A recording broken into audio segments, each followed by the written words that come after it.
Morning and welcome to our council meeting for the 17th of April. And this morning to open our meeting, Councillor Hadfield. Merci, Your Worship. Je ne suis pas limité par une restriction de temps. Today I'd like to reflect on two profound forces that shape our existence, knowledge and wisdom. These are simply not words, they are the pillars upon which civilization is built and lives are invigorated.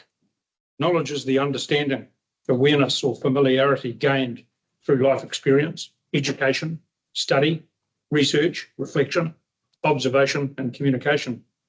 It involves the collection and application of facts, information and skills gained through these experiences. It's like a data stick plugged into the brain, an accumulation of all of those facts, data and information garnered from a myriad of sources.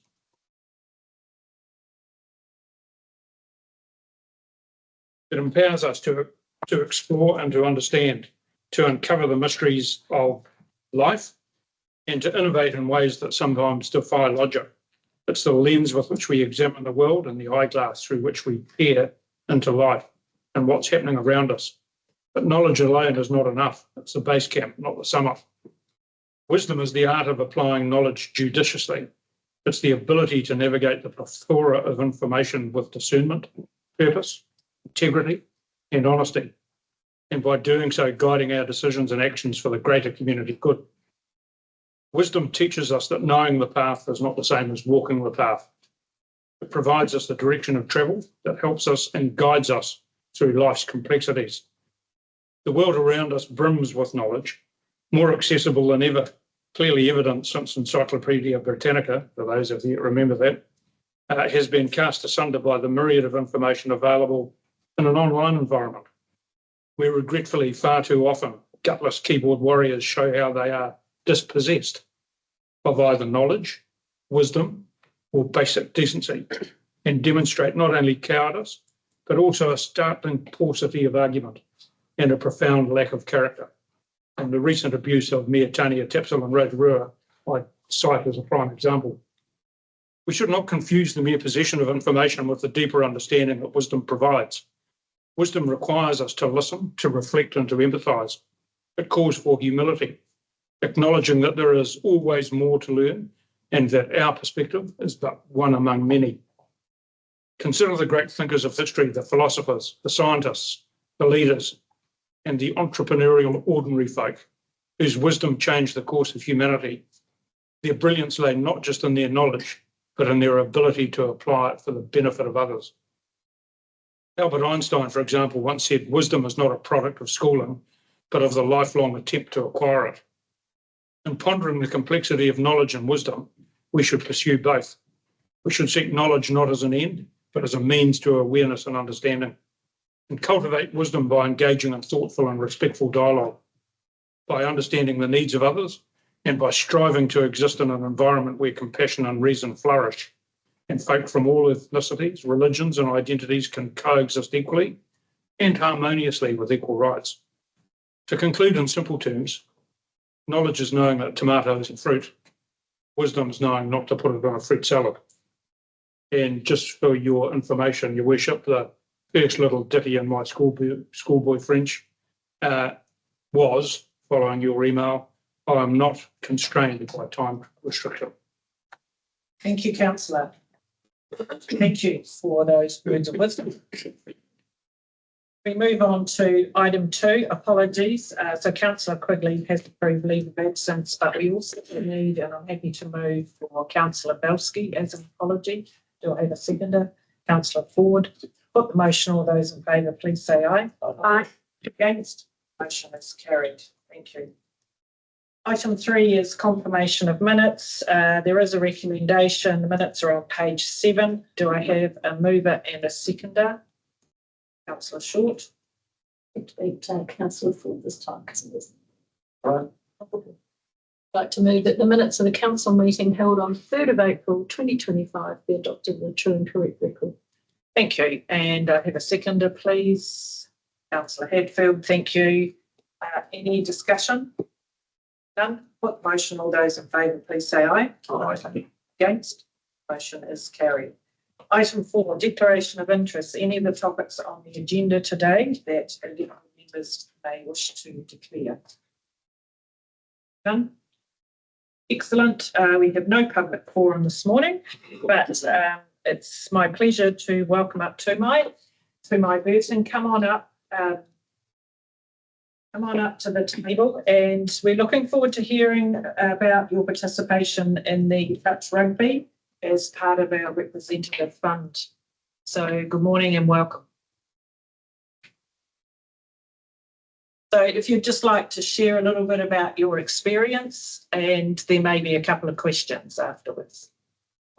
So 2 days before we left to go to Auckland for touch, one of our players broke their collarbones.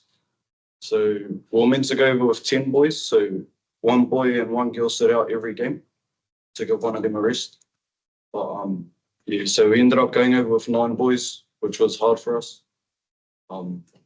Also playing for him. So, and yeah, the experience was good. Everything heaps of new stuff, learning how to work under pressure. How many games did you play, and where did your team end up? We played about 8 to 9 games. Ended up coming 6th place, losing our quarterfinals to make it through. Excellent.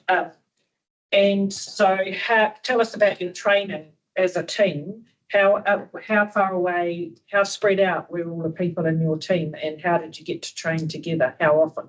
We only had one person who lived far. He lived in Denver. So we'll just message our group chat saying who could all make what dates, what times, and chain and palming. Right. So bit of travelling for all of you, really. Excellent. So what about where to now for you?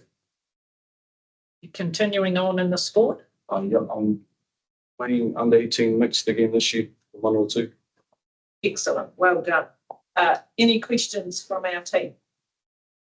Councillor Shaw. Thank you. What school do you go to? Manawatū. The fact that you're even there shows that you're pretty good. Yeah. And playing in the under 18s, really, that's pretty impressive as well. Well done, Tumai. Thank you for coming this morning. I know it's a bit daunting coming very quickly. And but thank you for that, and thank you for representing us. We wish you all the best with your rugby, and hope to see your name in the team in the future. So thank you very much. Show your appreciation. Thank you. Thanks, Mum, for all the travel with the Uber driver.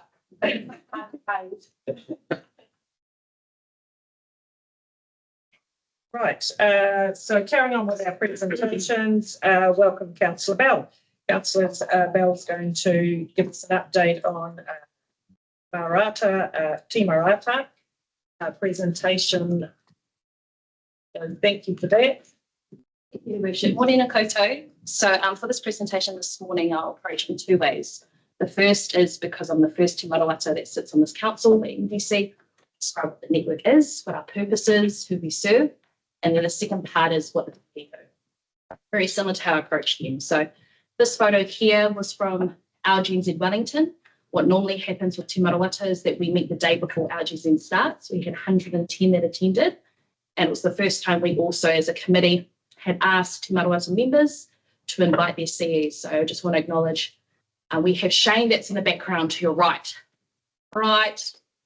at the back. But he's here. So I just want to acknowledge Shane. Thank you for coming along and representing NDC and watching our day and being a part of our day.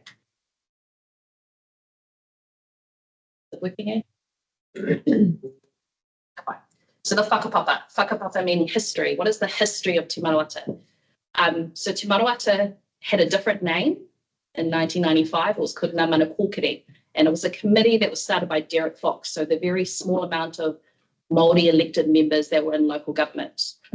Their season is known to be the instrumental advocates for Te Tiriti references in the Local Government Act 2002, and also whakahono and Te Tiriti references that you see in the Resource Management Act. So they were a very small group. And then they didn't exist between 2002 and 2010 because there weren't enough Māori in local government at that time to serve the network. So they, were extinct during that time. But in 2010, we had Councillor Maureen Waka, who reinvigorated the space and gifted the name Te Manawatū. Te Manawatū's name is called the New Dawn, the new era, the new vigilance, the new goals, the new aspirations. So it's when you first wake up in the morning and you see the sunrise, there's that eerie feeling. And I guess because she's from Rotorua District Council, she apparently has the best sunrises in the country. For those that might recognise her, for a lot of the gems here, she was the Miss New Zealand 1962. She served 18 years on Rotorua District Council and recently passed away. But she was very instrumental in making sure that there were Māori representation in it. So that's just a small history of our name and who we are. Should I flick it over? Okay, so Te Manawatū serve Māori elected members and their councils and their mana whenua. So anyone who's a member of RGNZ Te Manawatū. And usually with Te Manawatū, if you look at the legacy of it, there's seasons. So between 2010 and 2019, there was only 2% at the start of representation in local government. Te Manawatū worked really hard to grow that, really grow the participation in local government, and it grew to 14% by 2019. They led the national approach to advocate for Māori wards. Obviously, were successful at that. So in 2019, we only had 14% Māori in local government. Because of the establishment of Māori wards across the country, we grew to 22% by 2022. The other seasonal impact for that time in Te Manawatū as a network is they won the support of National Council to appoint the first Māori principal advisor in RGNZ. It's kind of the likes of Gerald Toomey for us.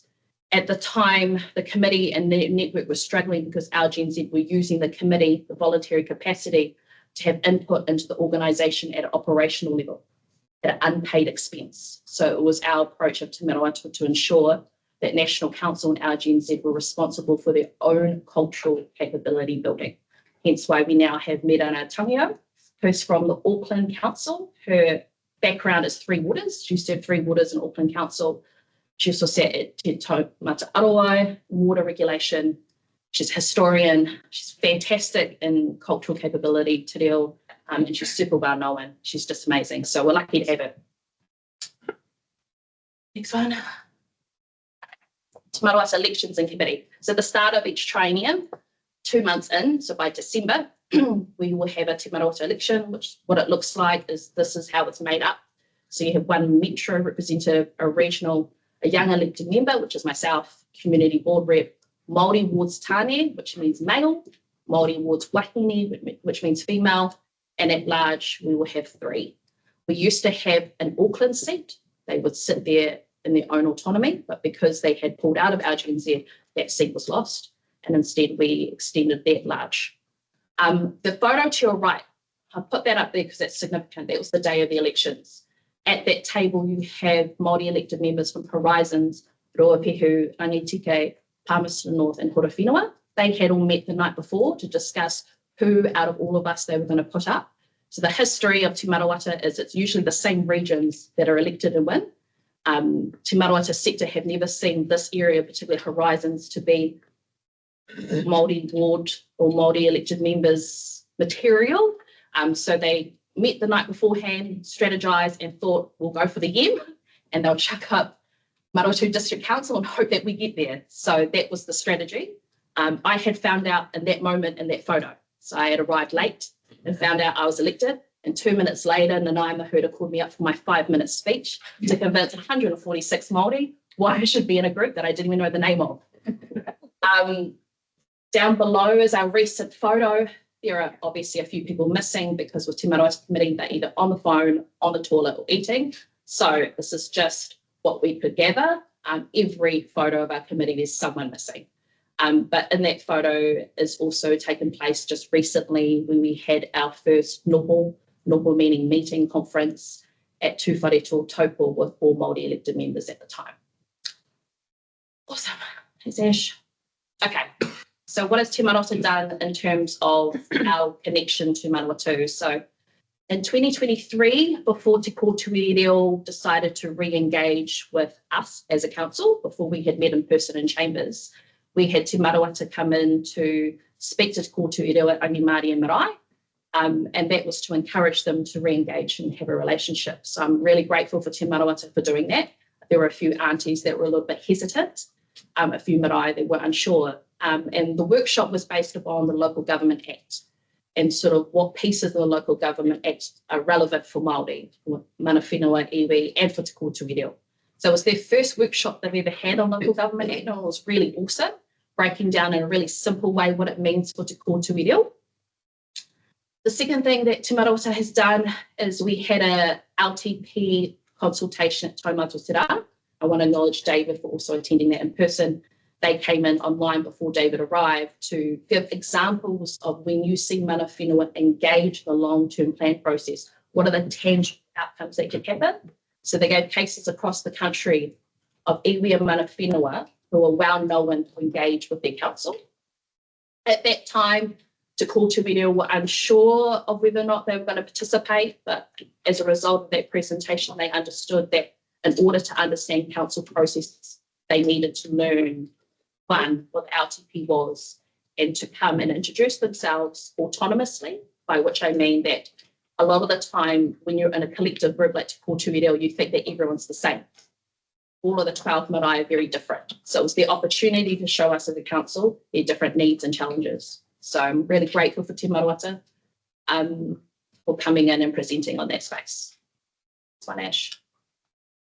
Awesome. This is our recent hui that we had at Taupo. So we had over 70 Māori mayors, elected members, Māori boards and Māori community board members and representatives come, and we had a 2-day noho hosted by Tūwhareto, Taupo Nui Atia. It was incredible. So I've put these 4 photos up for a reason. To the left, we had a RMA workshop with the distinguished, beautiful Tina Pro. I just want to add something here that it has been like one of my visions to meet her in person. When she came into the room, I was like so starstruck, I forgot my name. And she went over 6 acts, but I can't remember any of it because I was just couldn't believe that she was here in person. She's known, really well known in the Māori world. Obviously, she's an event planner, so Matt might know her in that space, but she's really well known in the Māori world to serve her iwi at a grassroots level, particularly in the environmental space, and the RMA. In fact, she's been coached by other iwi, Te Arawa, Ngāti Piro, and Waikato. So she's worked for all 4. And she did an awesome workshop also on the Māori wards referendum. So that's the second picture. She put up different slides. We got to go around the tables and work on different areas, engagement, legality, enrolment, mobilisation, different themes. The 2 pictures that you see, one of the carvings to the right and the building, is called Te Ono o Tūwhareto. Now, this building is very new, but it's a building that's owned by the 4 entities of Tūwhareto, the Tūwhareto Settlement Trust, Tūwhareto Fisheries, and 2 other trusts. That building is a community hub, so it's absolutely beautiful inside. If you ever go to Taupo, please call into it because it's just stunning. But what's really interesting is inside that building, they have different entities, including Taupo District Council. So Taupo Council is now inside that building. Inside the Tūwhareto building, they have a partnership. The building is owned by Tūwhareto, the land is owned by Tūwhareto, but the council chambers itself is in that building, and it's just absolutely stunning. They have a very long-standing relationship between mana whenua and Taupo District Council. They have their own whakahono agreements between hapu, and we were able to go and visit those marae and those hapu and listen to all their different arrangements, as well as look at how their relationship evolved over time, pre-settlement and post-settlement. Obviously, Tūwhareto are an economic powerhouse since their settlement, so they're able to engage and purchase and develop assets and work in collaboration with council and their community. So I found that really inspiring, learned a lot. Reflecting back to the photo on the left with Tina Piro, because we're a member of our GNZ by proxy Te Manawatū, that gives you certain privileges for your mana whenua. So we have an RMA workshop open for all Te Manawatū members in Tūwharetoa in a month's time, and that now has been extended to mana whenua. So just recently I've invited Ko Te Reo Manawatū claimants and anyone interested in the RMA to attend. Lucky for us, we have one marae that belongs to this iwi, and that's Te Tikanga, Council Liaison Fiona Underwood. And so that's the relationship they have with them, so they'll be attending as well. Okay, Te Manawatū services and support for committee members. So what do we do? So we've got a program called Te Āhuru Mōwai, very similar to obviously the name that we have for our library, the Hub and Fielding. Te Āhuru Mōwai is translated as a space of safety. So that's a space where you get cultural supervision as well as local government supervision. I've been really lucky from the start of my training. I have been supervised and mentored by the same person throughout. How it also works is if you would also like to be mentored over a certain subject, so we will partner you with a subject expert, whether it be the RMA, MOUs, standing orders, could be any kaupapa you want, you request it through our committee, and we will align you with a subject expert within the network or even outside of the network. That's our job to do that. We've had over 46 requests for that program within the sector from Māori elected members. It's going really well. However, we do see that meeting the demand is getting harder and harder now that the representation is growing. In terms of my own involvement as a committee member and councils that have requested my support, Horizons, Palmerston North, Rangitike have been 3, Ruapehu and Horowhenua, a bit more than just physical support. Ruapehu requested a deputation from me on behalf of Te Manawatū on Māori wards, and Horowhenua requested a letter in writing, which Mayor Burney had responded wonderfully to. Also, requests recently have been Whanganui District Council. Recently, 2 weeks ago, we had an extraordinary meeting of which the council wanted to see what support was in place for their 2 new Māori wards that they're implementing this year. So spoke on that, and it was so successful that the Mayor of Whanganui withdrew his own notice of motion to not leave LGNZ and stay on the basis that they needed support for their 2 new Māori wards that were coming in. I don't think I've ever seen a mayor go against their own notice of motion. It's quite interesting, but it was lovely to watch. Whanganui have also requested Te Manawatū, 2 members of us, to attend the Marae Te Aho, which is a collaboration between mana whenua and council. That's a pre-candidate night to learn what is the role of a Māori ward for the community. What does it mean? Hours, and they get to ask us any questions they want. It's a panel night. Other things we've been involved in is when mana whenua requests Te Manawatū services. So there have been cases where the iwi itself have requested our committee to come in, and there was an incident where mana whenua took their council to the High Court, and we attended to support and hopefully create reconciliation. Our whole purpose of Te Manawatū is to support the partnership and relationship between council and mana whenua so they can reconcile. Hence why Rangi Māori and Marae Te Manawatū come in and convince Te Ko Te Reo to re-engage with NDC. And then lastly, so hard to read, isn't it? I hope you guys can all see that. The Manaaki Collective. So that is a new space. It's an online space, and that's to address, we've had a number of abuse within our network. So a lot of death threats, a lot of our property being damaged of Māori elected members. And obviously, Councillor Hadfield, you referred to a mayor that had recently had her property damaged, and she reached out to Te Manawatū for the support. So one of the things that I've enjoyed personally as a newly elected member, as a new Māori ward, is that whenever there has been times of unsafety for me, Te Manawatū has been my safe space. They've come in and supported me, and I'm really, really grateful that this system exists for Māori elected members so that they can get the wellbeing measures, the cultural safety that is required for them to sustain themselves in local government and respond well. And lastly, we took a leaf off Yem. Yem love to celebrate and acknowledge each other. That's probably an area Te Manawatū we fall short in. So we had our Te Manawatū Awards at Tūwharetoa Taupo, and we acknowledge Councillor Trevor Maxwell, who's the longest serving elected member in the country.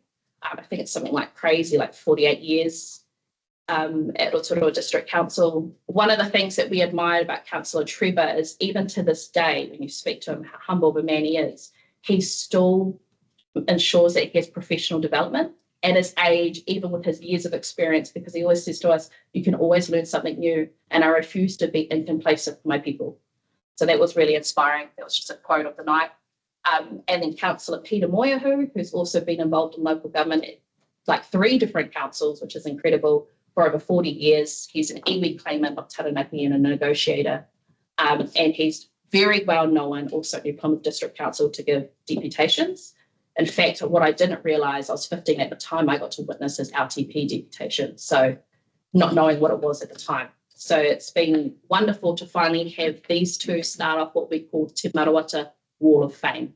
So for the next years, we will add people that are worthy and they'll be on there forever. And that's just our way of acknowledging them. Thank you, Councillor Bell. That's, I've learned a lot. Quick opportunity for any questions from the team. Well done, thank you. That gives us a really good overview of the purpose and the range. I hadn't realised the extent of the work that they do. So thank you for that. Right, moving on, no late items. So given our time, and we are running a little bit behind, we're going to jump to Officers' Reports 10.1 and invite the team from Awahuri Forest Kitchener Park come and join us at the table. Today they're presenting their 6-month report to the end of December. It starts on page 12.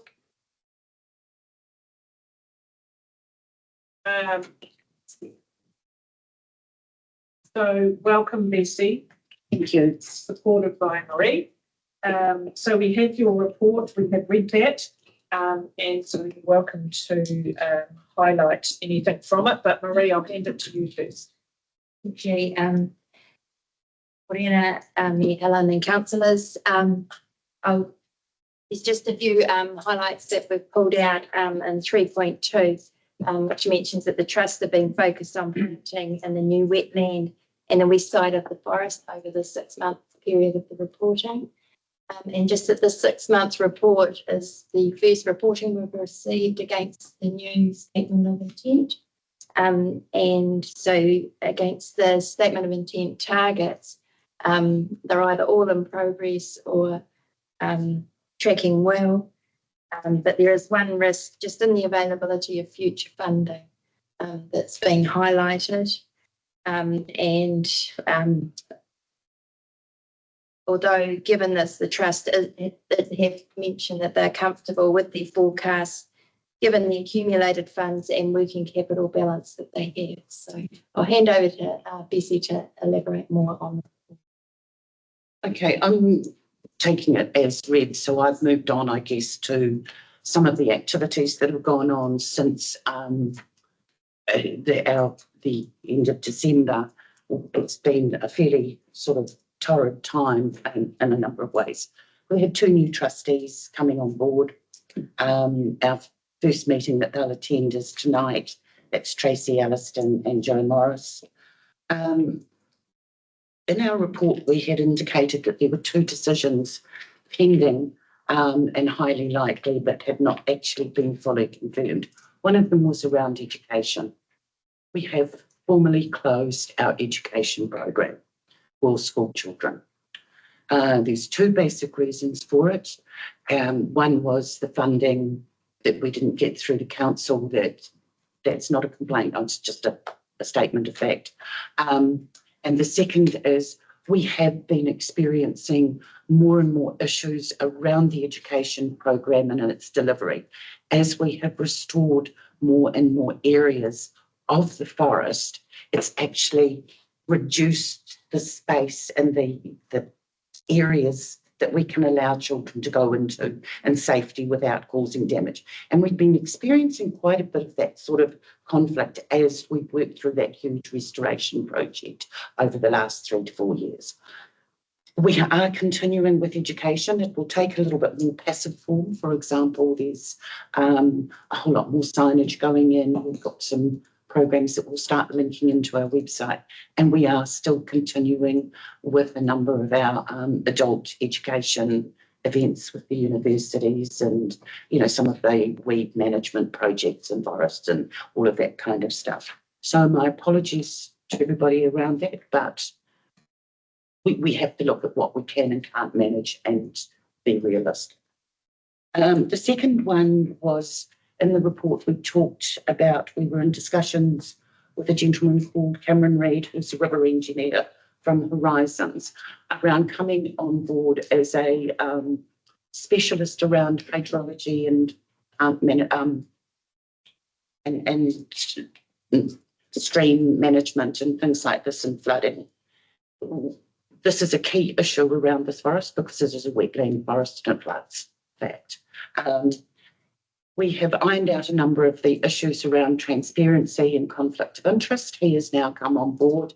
His prime piece of work that we will be working on with him as an advisory specialist is relating to how do we, over the next 10 years, remove all of the willows, which are not Indigenous plants, from it down the stream right through the forest without destabilising the stream sides and causing further problems. So it's just going to be a quiet, plod, steady, structured activity. There's nothing really sexy to say about what's been going on in the biodiversity. It's just about plant care, post-planting care, and post-planting care. It's boring, it's sexy, it has to be done. You know, like it's just something that goes on because we did such a huge planting last year.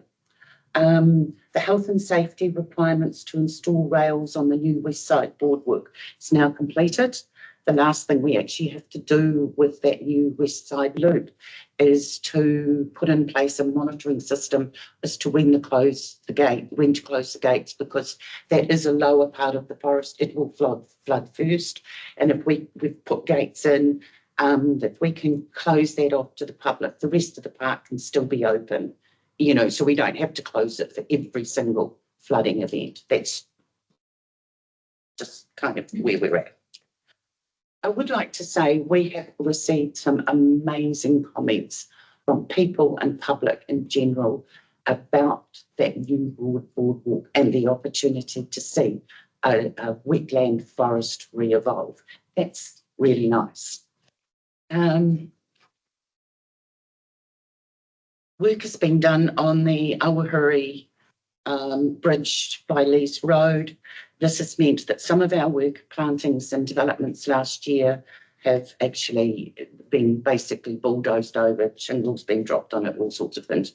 We now actually have to start repairing and working, getting some of those plantings back in place and that. So it's sort of knocked us back a little bit, but it's retrievable. The last 2 weeks we've been in the funding season round. There's not much coming out. We've completed 3 applications and I'm halfway through the 4th. I'm not as optimistic as the previous years. This nature of the funding criteria is actually, there's less of it, but it's subtly different. And we're seeing it in the wording and things like this. So it's going to be a lot more difficult to get this year.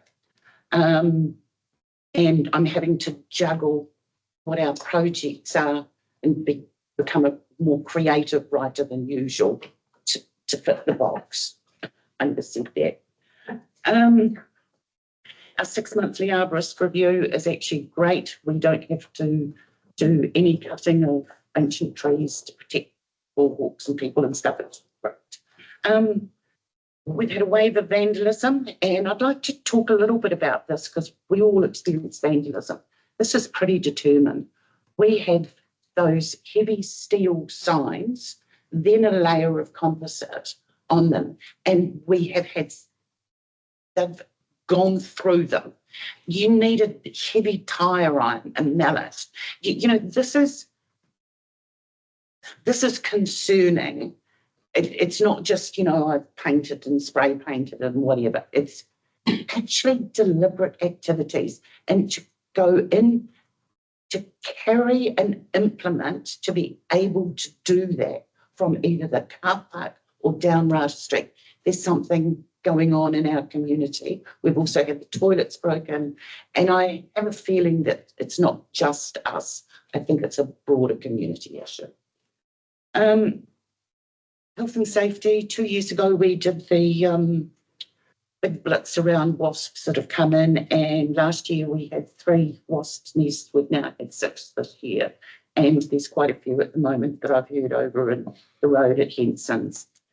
So it's building up again around the community.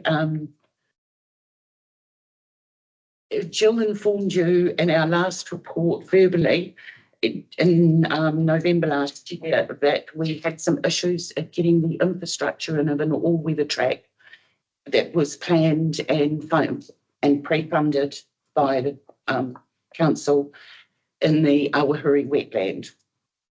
And the reason is that this is now, quotes, under horizon zoned as these special biodiversity areas, and you can't do this.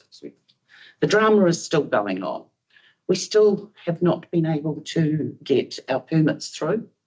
We're going to have to inform you quite clearly that is money that is not going to be spent by the end of this financial year. I don't know what the situation is over rollover or whatever. We will have to have some discussions over that.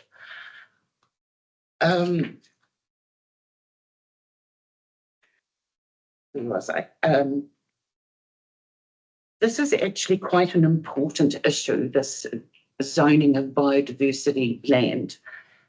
It's going to impinge on us and I think some of your developments around the cycle track and stuff like this. So I would like to keep everybody in the loop as to how we can get a permit. What is the permit's requirements to be able to work under these quote zonings?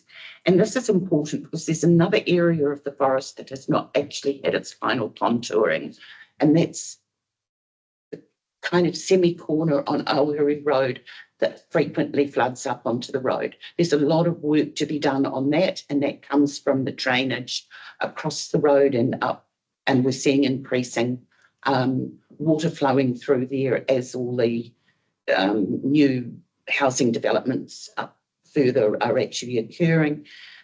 That risk is slightly rising there. We've done some tinkering with the wetland and the west side contouring and things that we did all of last year, but it's not got it to the point where we've reduced the risk enough. So we need to understand how we can get into those areas. Now, that's also a complex area because part of it's roading, part of it's horizon, and we're about that metre in the middle. So it's one of those projects that I think if we can get the understanding how we get the permits under these circumstances, we all need to work together and put this in to an LTP process and, you know, the next time around, because I do think it is actually a significant piece of work.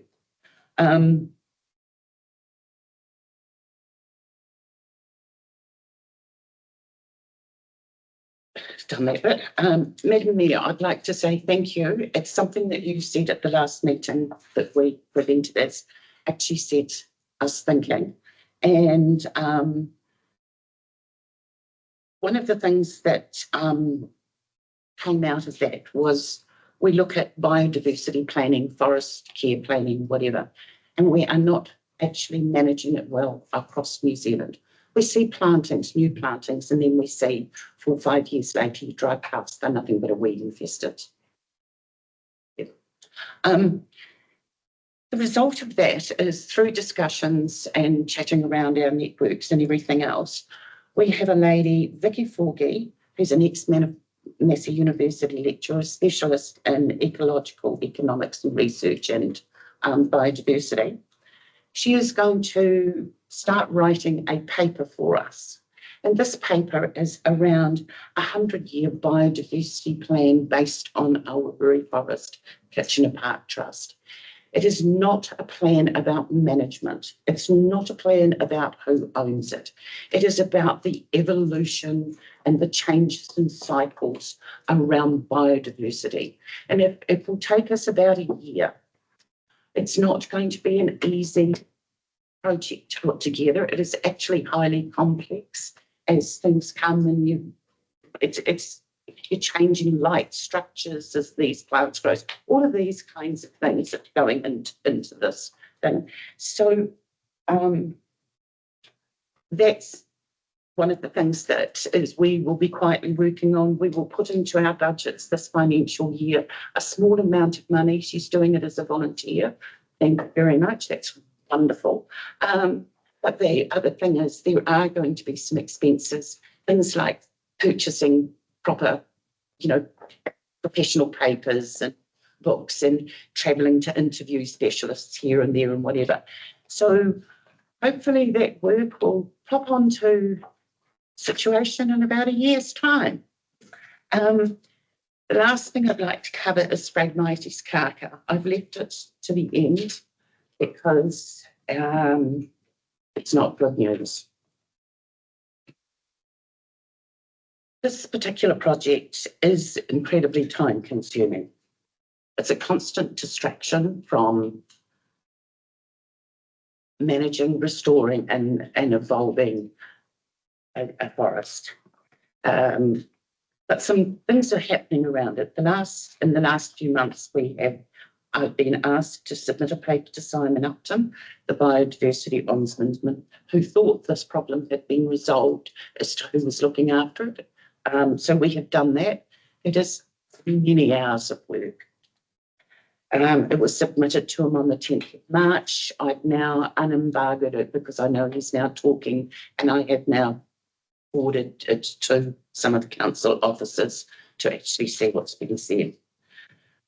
We've been invited to present at the NETS conference this year in July, the National NETS conference. This is the Biosecurity Institute of New Zealand.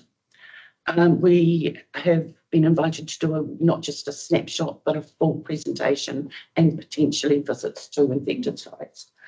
The whole of the presentation, the conference this year, the theme is around community actions in biosecurity.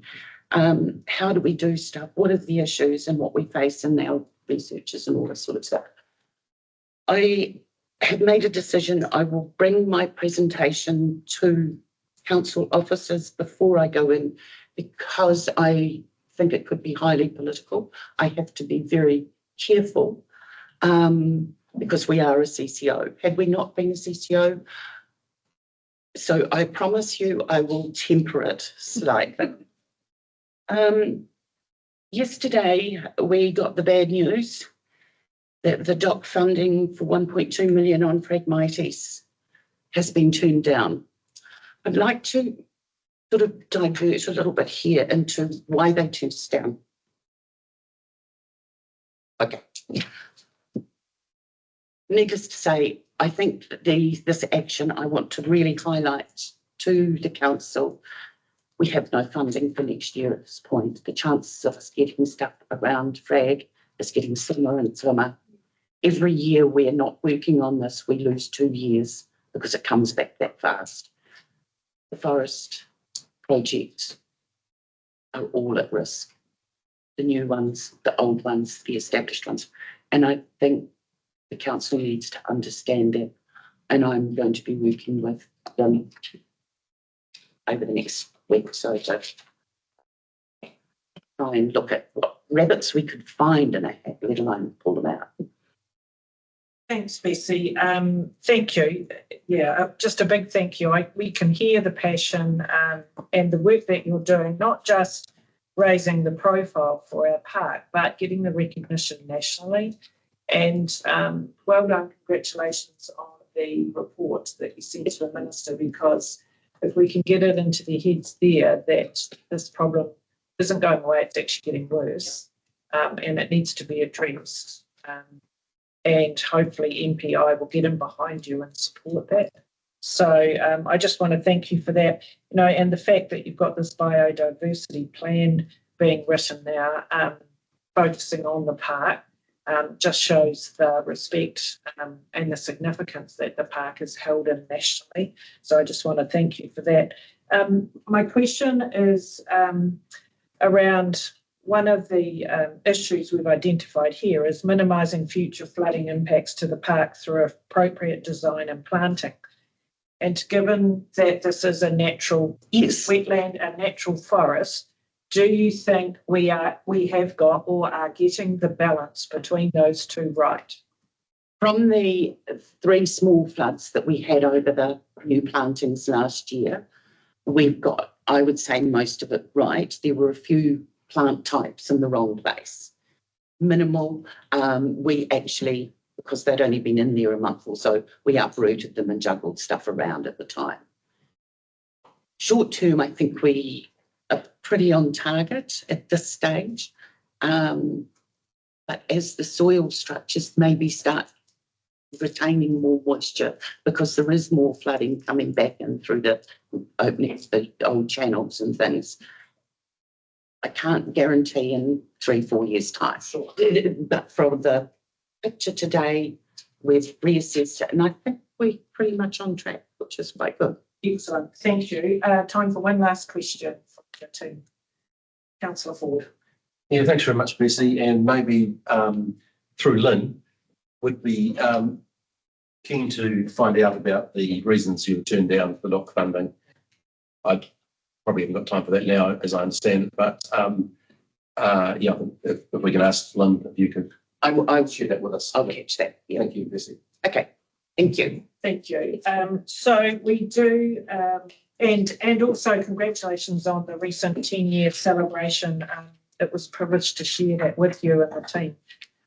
Yeah, and just a big thanks to everyone that's worked on the park previously, and looking forward to the 2 new trustees joining you. And So am I. yeah.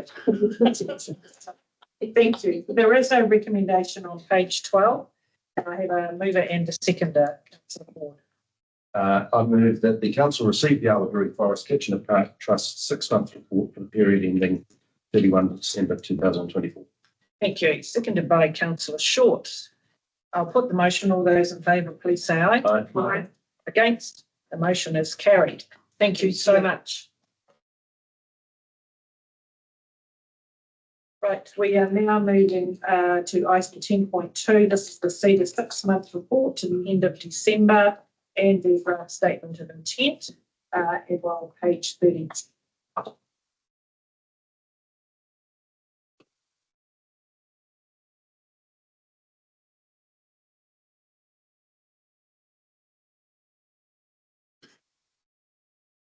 It's just Yes, it should be. Welcome, Jerry, Bobby, and Janet. Welcome today. Marie, did you want to do any introductory comments? Yes.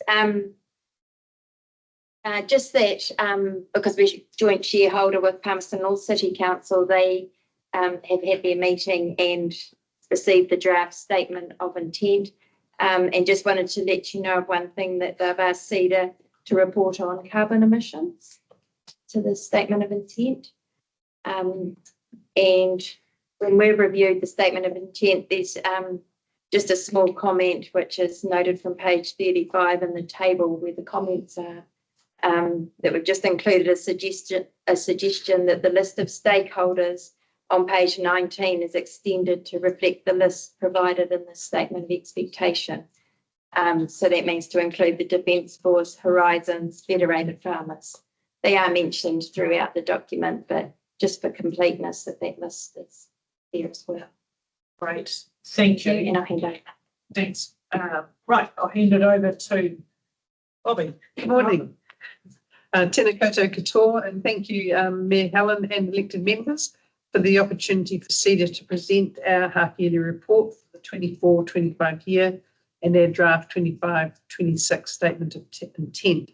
I won't talk for very long. I'll hand it over to Janet and Jerry, who are much more interesting to listen to than me. But just to recap, for our collective vision for the region, which remains firm, and it shows through our pillar projects, Tanganui, the Regional Food Strategy and Destination Management Plan, along with a new focus on investment and attraction to the Fielding and Palmerston North CBDs. All of our work is getting us towards this vision. Slide 3.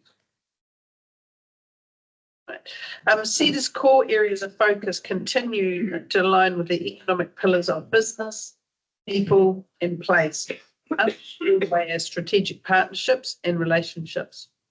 Our work is informed by a clear intervention logic and the statement of expectations from our shareholders to guide where we spend our time and our energy. New Zealand's economy contracted by 1% over the 6 months to December 24, meaning the country still remains in technical recession. While this presents challenges for businesses and employment, the worst of the downturn may be behind us, with early signs of stabilisation emerging nationally. Manawatū's economy is also showing early signs of recovery, with key industries gaining traction despite national challenges. While economic uncertainty remains, growth in exports, tourism and housing points to be a more stable outlook for the 25. I'll now pass over to Jerry to provide the highlights for the half-yearly report and outline some key aspects for our 25-26 statement. Thanks, Bobby. Tēnā koutou, Mayor Helen. Just before we move on with the report, just to reference back to the comment Marie made around the emissions and the GDP data that was requested at the Sea Council last week. Our intention would be that would sit in our monitoring indicator bucket, not as a piece of work that CEDA would do independently, we'll just be reporting. So we'll have conversations with them around how we might deal with that if the district wants to do that as well.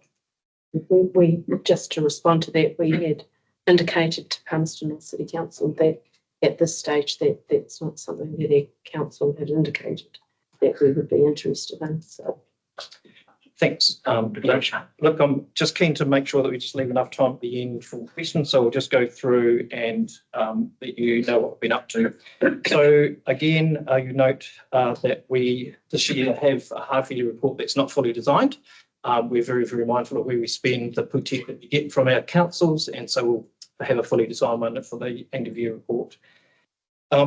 So highlights from the year to date, to highlight some of the key activities from the 6 months to December 2024, and we've completed 11 inward investment activities of the 15 for our target for that period, which is really, really good. They're across a broad spectrum, including Te Tanganui, some work in sustainable processing, green energy and hyper data centres is really emerging as a key area for us. And of course, trying to keep working with KiwiRail around the rail infrastructure. We're involved with the second Manawatū Gardens Festival, which was held over that period with 20 local gardens contributing, which was more than double the year before, which was really great.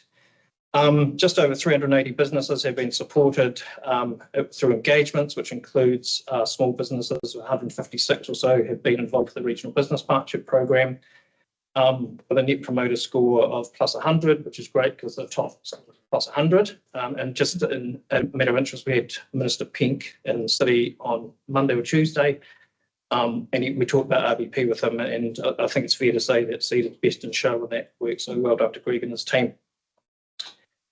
We were also involved with the Sprout Agri-Tech Cohort 2024, which had 13 businesses involved in that piece of work. Just over $350,000 worth of Callaghan Innovation Grants were issued, and that funding continues to go out the door, even given that the CRI is going through some changes at the moment. We had a great partnership with Manawatū for the Summer of Tech, which saw 239 applicants for roles in the region in the IT sector.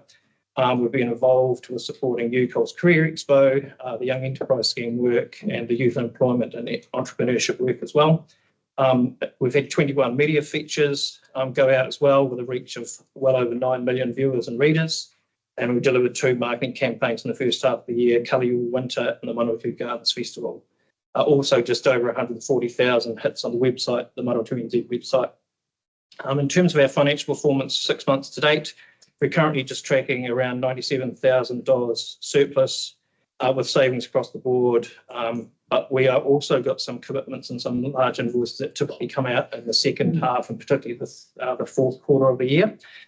Also worth noting that there's a couple of relatively meaty CAPEX spends that we're just considering at the moment. The Te Tanganui website is going from a microsite to a full site, and Janet's leading that work out, and so that's going to be happening in the next couple of months. We've just signed off the replacement IT equipment, and rest assured that the amount of work that we have to fill in to show that we're not doing anything inappropriate with spend is really significant. We're still waiting on the board members to send us photographs of their driver's licenses. And so we're also looking at potentially replacing one of the Cedar cars. We've got two Toyota cars which have got 2000 something in front of them, so they've been replaced for over a decade. So we're going to work through those. Just onto the statement of intent, we're really, really grateful for the statement of expectation that we get from our two shareholders. And so we're just going to work through what that looks like as we roll it out for the next financial year, 2025-26. So the key priorities continue to be really focused on things such as Te Tanganui, the Manawatū Regional Food Strategy, which is really getting some legs. We've just been invited to potentially join a group that could be taking that strategy into Europe to work with some partners in Europe, which is really cool. Implementation of the destination management plan will still be ongoing, and the attraction of investment to both fielding the Palmerston City Centres, which was added in last year's level expectation. Fair to say that having Robbie Woods in the Te Tanganui role, which was made just before the start of the financial year last year, has really lifted the profile of Te Tanganui, and we'll be continuing to work that through in 2025-26. We've just recently refreshed the Te Tanganui strategy, which we formally signed off last week, and that will continue to source follow-up commercial opportunities, both on the land side and on the facilities inside Te Tanganui, which includes Kalakaua Road, along with continuing the advocacy to central government to support funding of that and other funding opportunities as well. We've commissioned with NZIER an economic impact report that is due to be completed by the end of June. The district's well involved with that, and that's progressing on target and looks really good. So that will be rolled out in terms of its impact in 2025-26.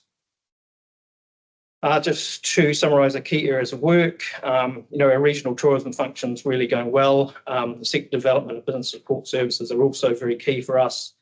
And that all helps to ensure that we're well positioned to respond to emerging and future economic challenges that arise. We continue to work on attracting new businesses to the region, growing existing businesses and retaining them in region. We will support our numerous sectors of strength, including the primary sector, and the development of key tourism and visitor products and business, showcasing the region and attracting talent to the region at the same time. I think it's worth noting, and Mayor Helen will be aware of this, that CEDA has been asked over the last 3 or 4 years that I've been in the role, probably well before that, why we've never gone to Trends, which is the international showcase for our visitor product. We're going to that this year, which is really fantastic. And I think we've got something like 14 commercial products going there. And as Janet eloquently explained last week, it's almost like a visitor sector Tinder, where CEDA puts up the names of the people they want to speak to, and I think we put up 50 odd. And they come back and say whether they're matched, and we got 40-something matches. So there's going to be 40 meetings in May in Rotorua, which is fantastic. So we're really happy with that. Partnerships continue to be important. We can to continue to make these current partnerships work hard for us and adding new ones to it. We look to expand those where we can, where MOUs are required, we put those in place, and we will continue to seek government support, as I said earlier, to make sure that all of our partnerships and our partners are getting good value for the investment that we're putting into them. Just quickly, the performance outcomes. We've told the story regularly now, which I think is a great story, that we are trying to be very consistent with the big projects and the work that we're doing. We try to deliver inside each of these key focus areas, and that the outcomes for each year might change, but the focus overall remains pretty constant. To that end, we have, for the 2025-26 financial year, set out our key performance indicators so that they're both concise and measurable. These are focused on investment opportunities, growing our advocacy, supporting regional sectors of strength, growing our businesses and retaining businesses, developing more talent, profiling the region, and growing those partnerships with good regional outcomes. Worth noting that we've moved our data insights and profiling a region work together, because they're quite symbiotic and work hand in hand, particularly when attracting investment. So we hope the statement of intent has provided you a good insight. We're proposing over the next couple of years small deficit budgets, so we can able to continue the service delivery on the key performance areas whilst maintaining a reasonable level of working capital. Last slide, just a little bit of you said we listened, so we were challenged at the last meeting just to bring to the table a few examples of where we work specifically for the district. Most of our reporting doesn't separate our work out by district, areas of impact across the region as a whole, which supports both the district and the city. But we did want to give you some examples of the work that we do in general to support the district, specifically regional projects that have impact here. So this includes working with the primary sector and the visitor sector and an investment targeted in the district, including the new Central Business District investment, the Regional Events Promotion Fund, the Manawatū Gardens Festival, the Young Enterprise Scheme, which included the Fielding Youth Festival and stalls at the Farmers Market, business mentors being rolled out over here, profiling district businesses, and the projects on land diversification that's been working very, very closely with the Manawatū District Council. We've also been working with the Cheltenham Community Committee to add the new visitor information signs at the rest stop opposite the Chelty, adding new signs at Puberty Corner, and working with the Northern Rangawahia community. So in closing, we just wanted to thank you for the opportunity to present. We're looking forward to working closely with the district again over this next financial year to bring the district's ambitions to fruition, and we are happy to take questions. Thanks, Jerry. Janet, is there anything you wanted to highlight in that you work? Some of it Jerry has touched on, but anything in particular relating to the district? I think the key thing, Jerry sort of mentioned trends. So that's New Zealand's biggest travel trade show. So these are buyers coming from offshore to find products that they can sell to their market over the coming 2 years. Our region's never met the threshold or requirement to be able to attend, which is a minimum of 5 commissionable viable products.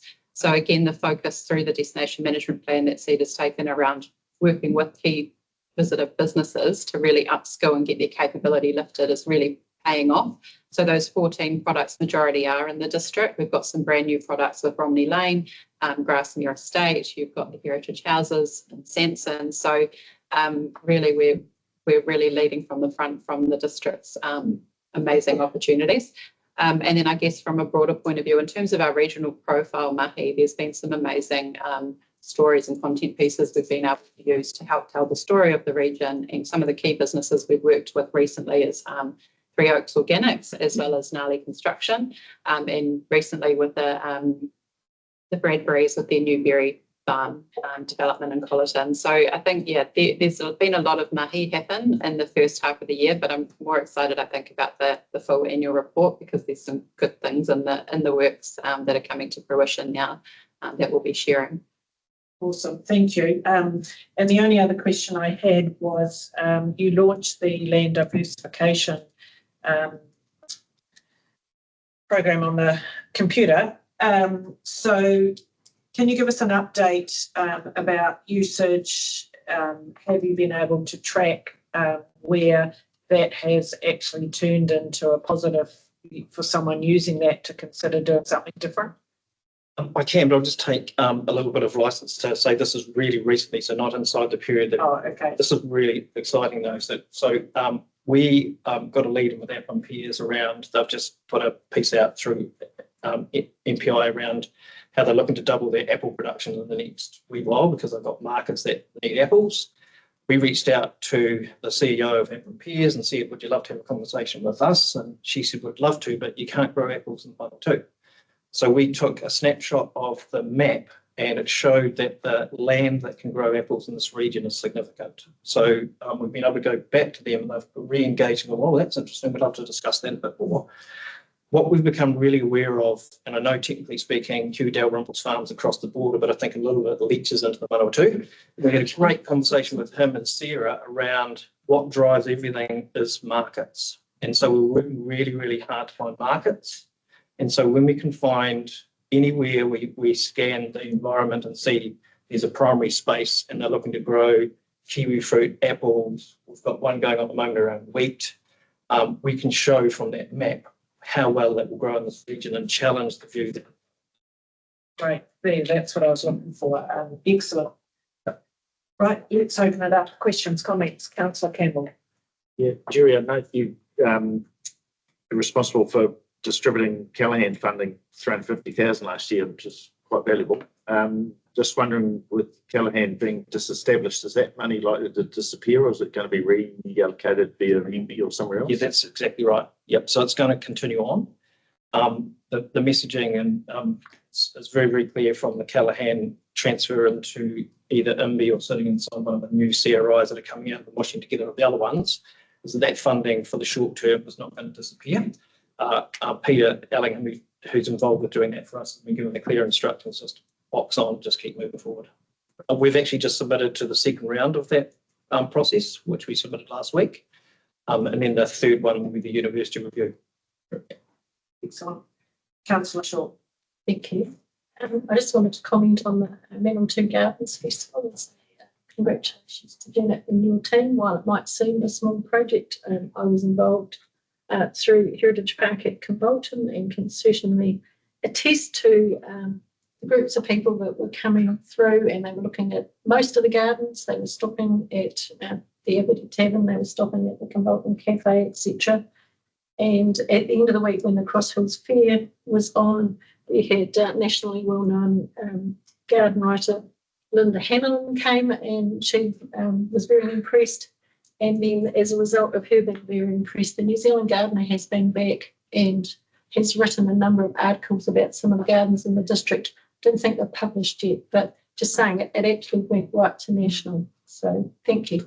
The coming year, we're looking to refine a few more things. The demand is huge, and that's been proven. So Michelle, who's in Greg's team, has been leading this this cluster development out, and then obviously we're elevating the marketing because there's a huge appetite for it, and there was some really good insights learned from last year's event where we had more than double the gardens involved. So we're looking at a bit of a better ticketing measuring system so we can capture. Possibly Linda Hanlon is a very good, perhaps have her as an invited guest. She said it was the first time she'd driven around the Manawatū, that she usually flies in, flies out. But she has thousands of followers online. So right, yeah, we had a couple of influencers involved last year as well, which went really well for our Auckland and Wellington markets for a right broad demographic. Thank you.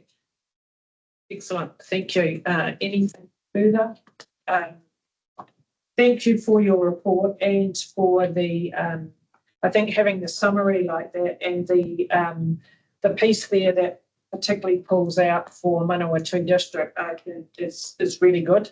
And I'd be keen for us to talk about through our comms how we get that out to our community, particularly out in our villages, just to keep the profile of CEDA going and people understanding the value for our district. So we'd look to do that.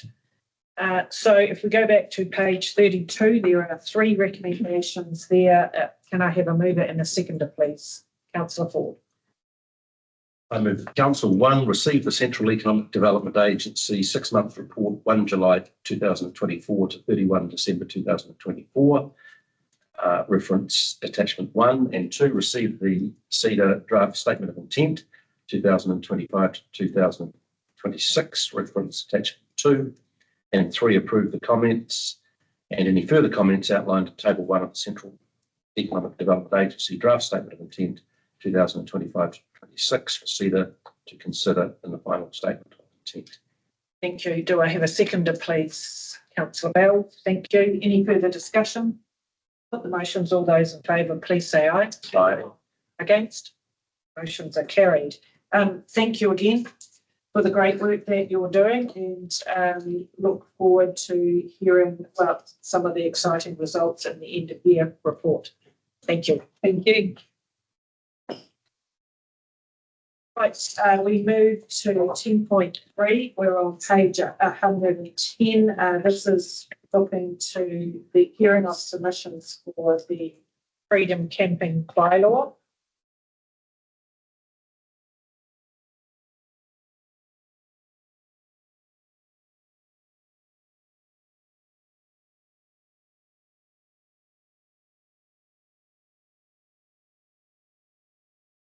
Thank you.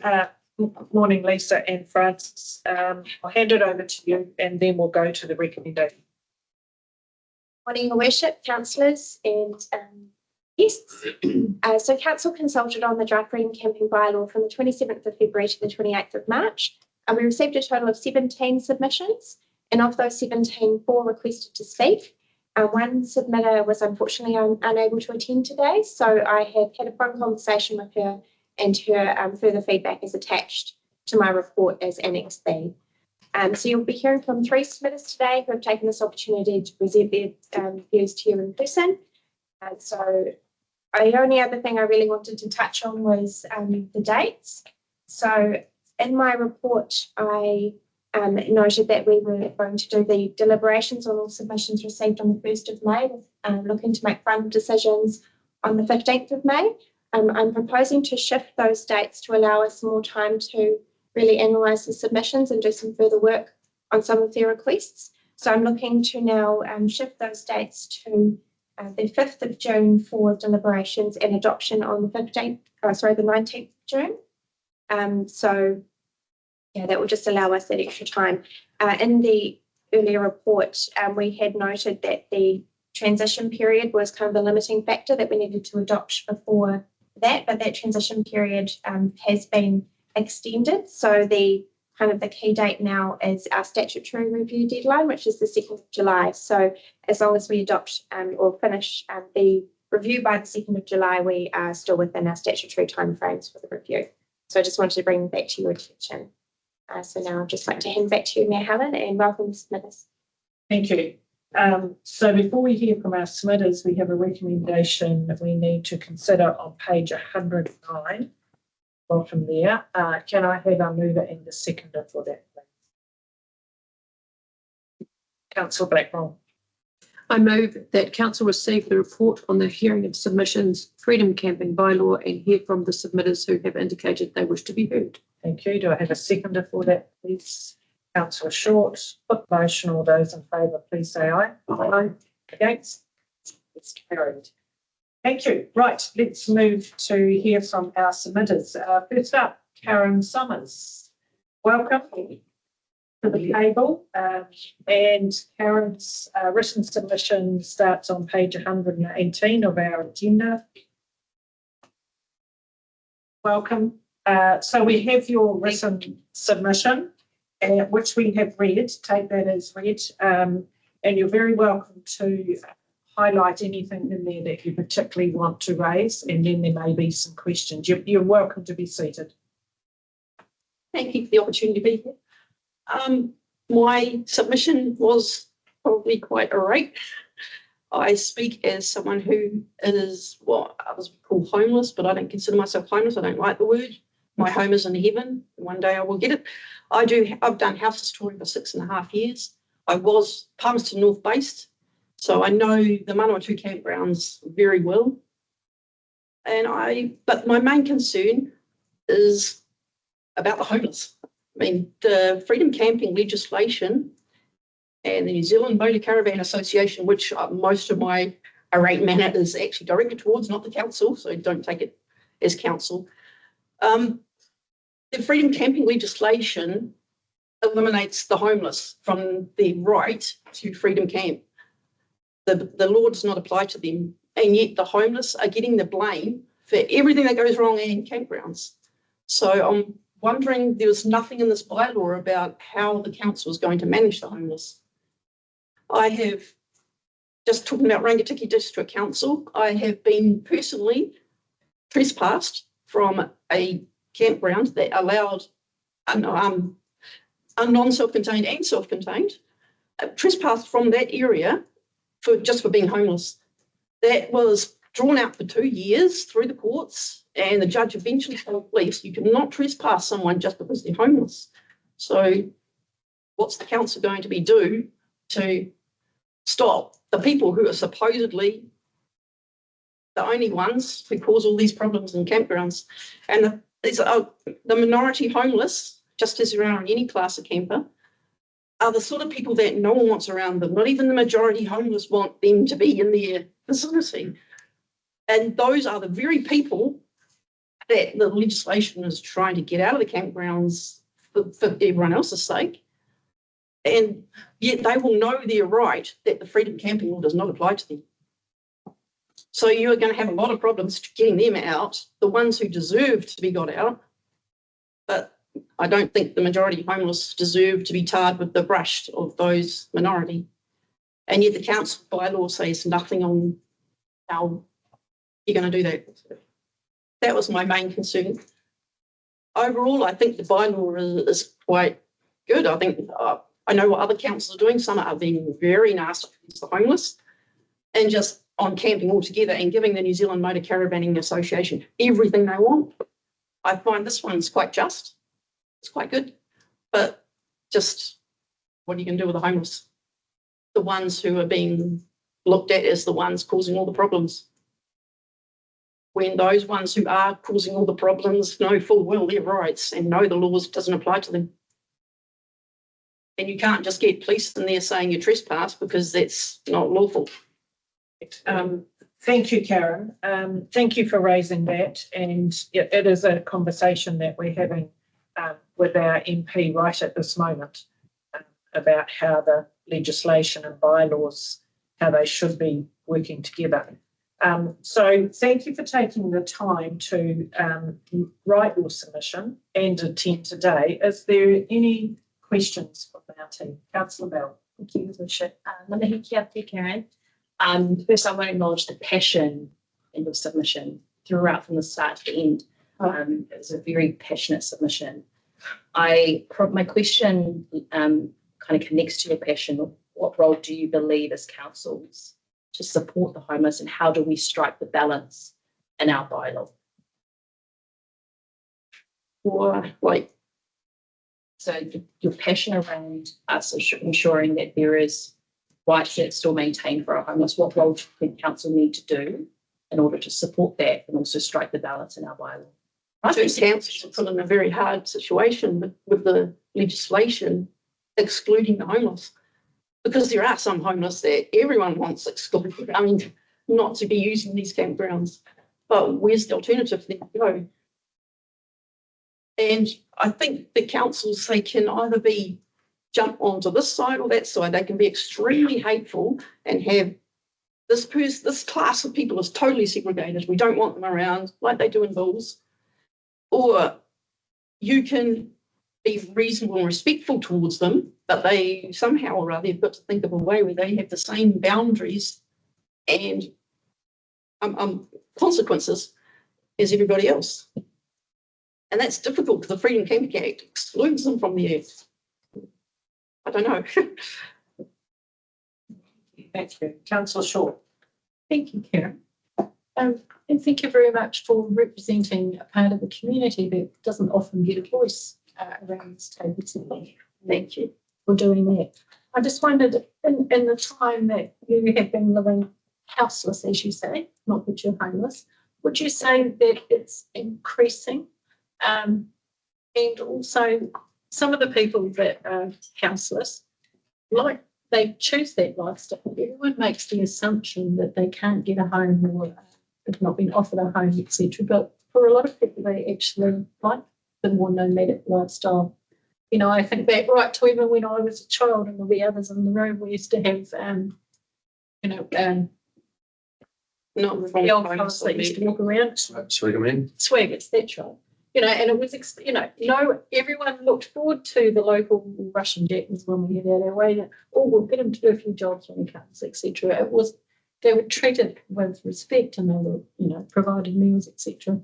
Whereas these days, people that are living houseless, as you say, people make assumptions about them and about, how they fit into society or don't fit into society.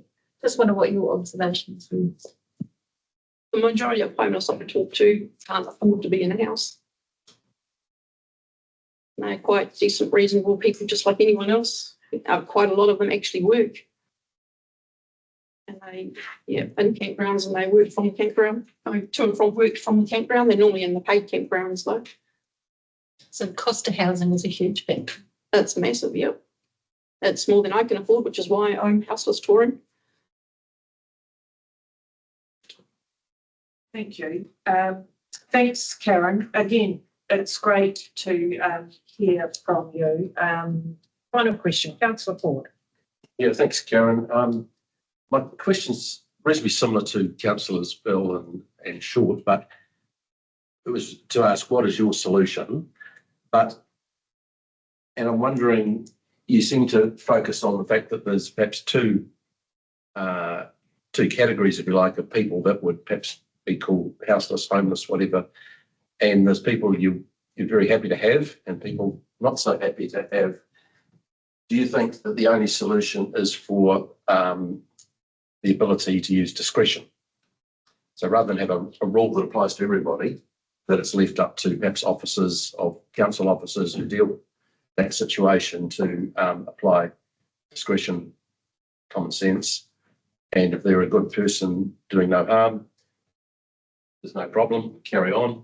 But if they're causing a problem, then, and I know discretion is a very difficult thing in councils because who applies it? But I'm just really asking you for your comment on that. I think that's a very fair discretion.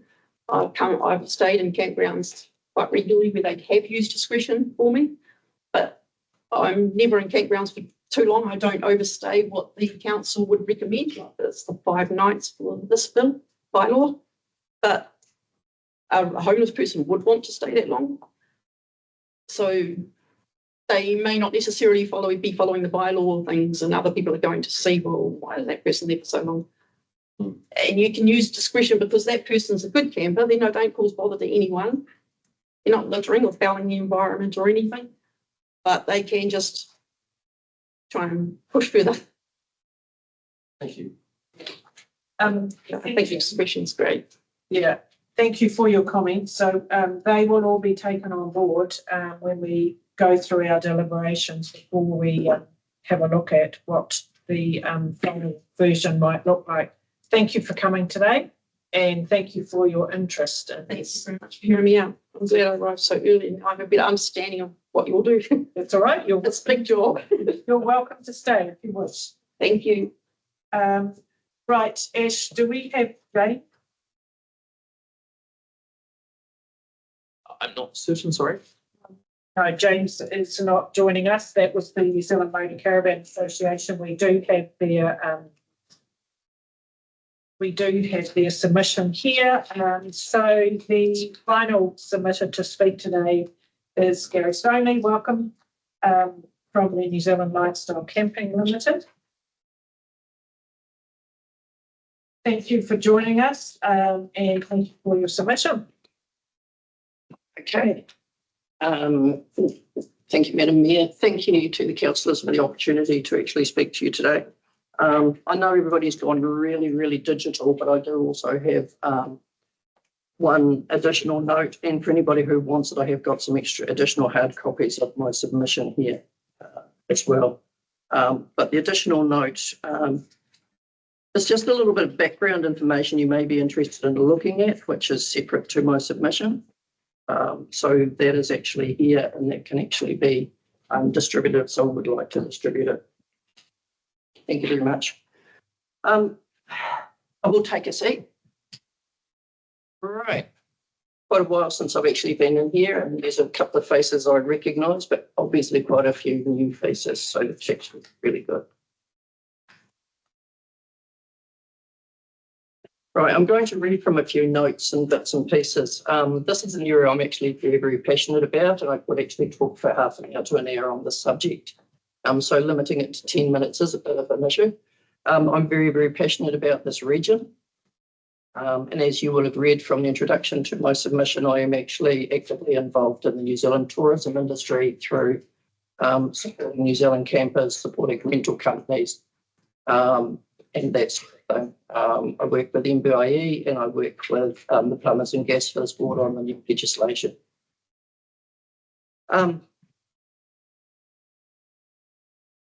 The Manawatū District Council area cannot be considered a prime tourism destination. It would be great if it was, but it isn't.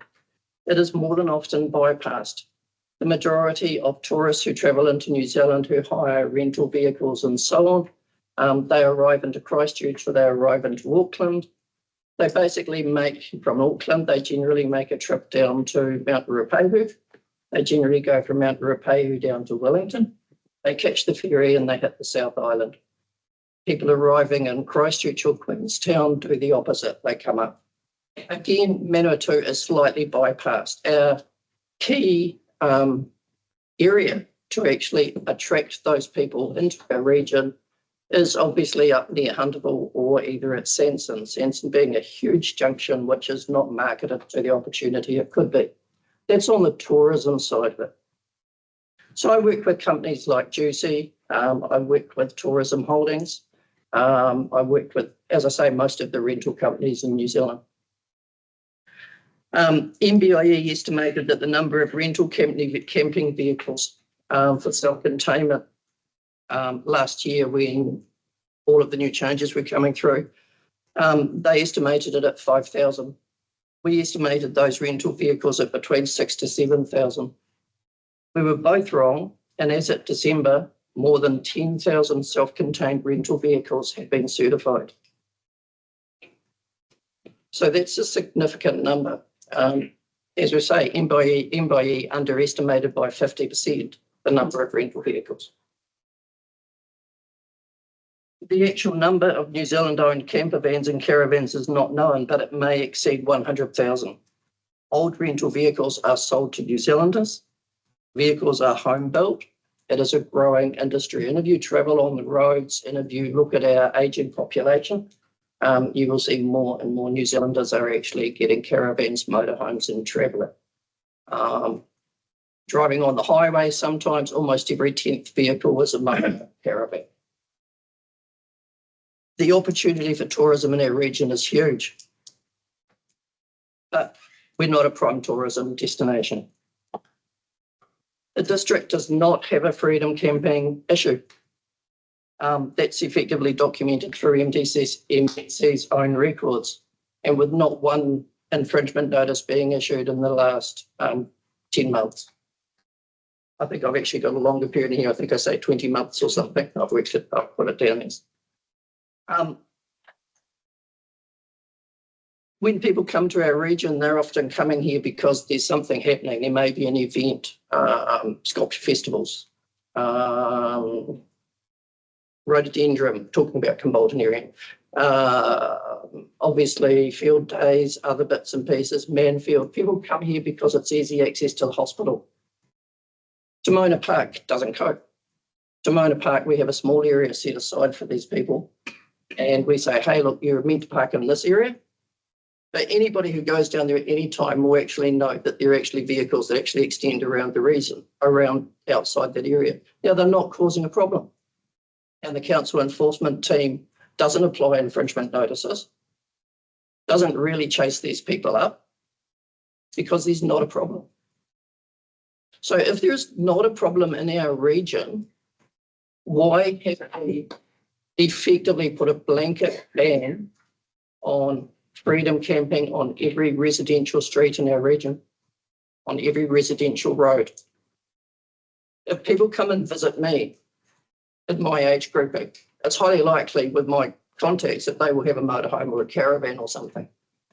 Now, if I have a nice rural property or something, maybe they can park on my property, visit me. In most cases, they will park out on the street. They would prefer to stay in their own accommodation with everything they have rather than have a nice comfy bed in my house. It's disappointing. I'd like to have them come into it inside. There's something about having your own vehicle being set up. It is a home to these people. But if those people camp outside my house, my guests, my visitors, they are in breach of the freedom camping bylaw. They are subject to a $400 infringement fee. Now, that's right through our district.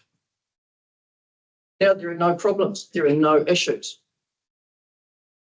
Why do we have a bylaw that is restricting hundreds of kilometres of district roads that is not enforced, that we're not going to enforce, and that doesn't have a problem?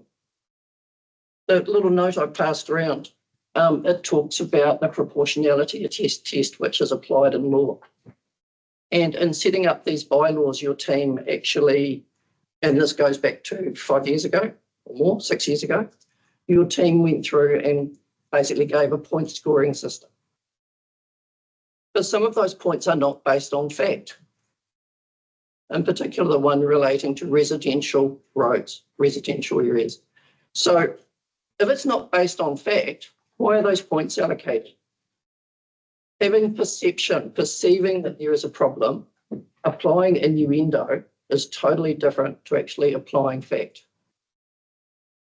So if we don't have a problem, why do we have parts in our current bylaw and proposed bylaw that are not necessary, that are not going to be enforced, and that could be judged, could be challenged in a judicial way, because effectively they do not meet the requirements.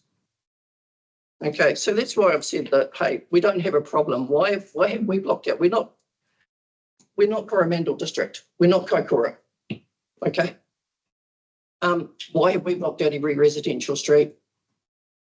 Why is it in town that it's okay for a person with a camper van or motorhome to actually park during the daytime outside businesses and outside properties? But we'll actually issue them a $400, maybe issue them a $400 infringement fee if they actually sleep in that vehicle overnight. At the back of Murray's is a bit of land. Often people come into town, they'll go to one of the restaurants in town. Sometimes they go to Murray's.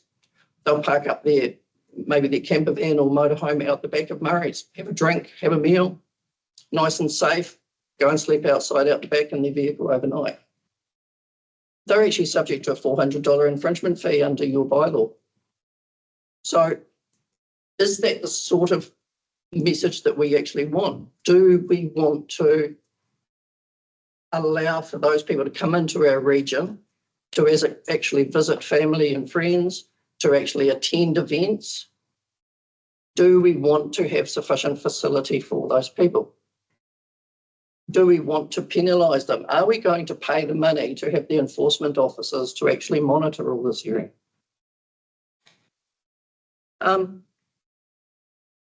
One of the bits I actually gave you, that bit I just handed out, it's got on one side of it, it talks about the enjoyment report.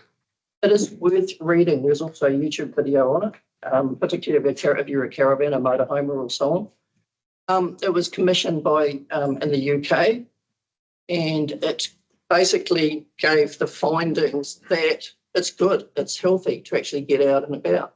Now, we do have an ageing population, and I would prefer to see people out and about exploring the country, staying at places, being active, than actually sitting at their home being bored. Okay, I think it's a fantastic lifestyle, it's healthy. But we don't have a problem. There are a couple of specifics that I actually mentioned I think I'd like you to consider. Currently, you've got areas like Timona Park and Kowhai Park where there is, other than the small area at Timona Park, it is basically a blanket ban on that area for freedom camping. Technically, if any group holds an event there and they stay overnight, they are freedom camping. They are subject to $400 infringement fee. Now, you've blocked out those areas in this proposal. Okay, so you've basically said, no, you're not allowed to do that. You're not allowed to bring your group here. You're not allowed to have an overnight event there. But if you charged a small fee, could be $50, could be $100, whatever, a bond. If there is any payment, it is not freedom camping. Okay, and that is a very simple way to work around that. The area in front of Manfield, the back towards the back of Kowhai Park, is a fantastic area, central to town, to actually hold events, weekend events and so on. Now I know if the Gypsy Caravan or someone else goes and stays and parks up and whatever, the council will turn a blind eye to them and basically say, look, hey, you know, we know you're staying on an area you're not supposed to be staying on, but we won't fine you. So we've got a bylaw, lots of bylaws. Timona Park, I think it's, you know, pony club events, dog show events, people park up overnight, they set up bits and pieces. We're not going to turn around and say, look, hey, look, you're not meant to be there tonight, so, you know, you've got to move. allow that provision for people to actually do that, for groups to do that. So it's just creating that little bit more flexibility. I'd love to talk on the situation with homeless people. Unfortunately, that's out of my brief and everything else. It is mentioned in the legislation, which is, as I say, it's an area which is outside of this. It's a difficult area. I'd love to see everybody in New Zealand being able to get out and enjoy spaces, but we are limited. So you've got my submission. There's notes in there. I am talking from experience, okay, but what I'm recommending is from what I have actually seen in other areas. And I think the other thing that I would mention is one bit I put in there is that, like in New Plymouth, there are a set number of areas set aside for non-certified vehicles. Right, they're close to the toilet. It might only be 3 spaces. It might be 5 spaces. But that also meets the government's intention of allowing for those people. You know, in your rural reserves, around the region, Almadale, so on, other places, great. I'm really supportive of what the council's doing there. But I don't think you need to have regulation you don't need. Thanks, Gary. Just conscious of time. Sorry about that. No, that's you're passionate about the topic, and it's good for you to share exact examples, and there's some key suggestions that you've made there. Any questions from our team? No. Councillor Shaw. I will just ask. Thank you, Go for it. Gary. Some councils allow specific reserves longer than 5 nights. For example, I believe Ashes Domain's up to 30 nights. Do you think there is a need for a place where you could stay longer in our district? I think that's something that needs to be considered, and we do also need to look at the fact that people do come in here to stay, to actually do hospital treatments, to do bits and pieces and things like that. We know there will be exceptions and times when people actually go over. The people who actually need to stay longer for those sorts of things actually want to be close to amenities. So that does cause a little bit of an issue here in your town area, where you have actually just got a limited number of nights. In most cases, those work, and those people will generally go and stay somewhere else. We've also got fantastic opportunities here for those people with the vehicles that are set up to go and stay at, like the coach house, and to do places like that. So there are different opportunities. Rurally, I like to see people moving around. I don't necessarily like the idea of people staying for 30 nights in any one location, and that's not the intention of the legislation. It's not necessarily what the council wants. Thank you. Sure. Thanks, Gary. Thank you for your submission. Okay, thank you very much, and I wish everyone a great day. And we will take this all on board as part of our deliberation. Thank you. Right, so we will now break for morning tea, and if we could please be back ready to start. We need to be starting.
Right, welcome back.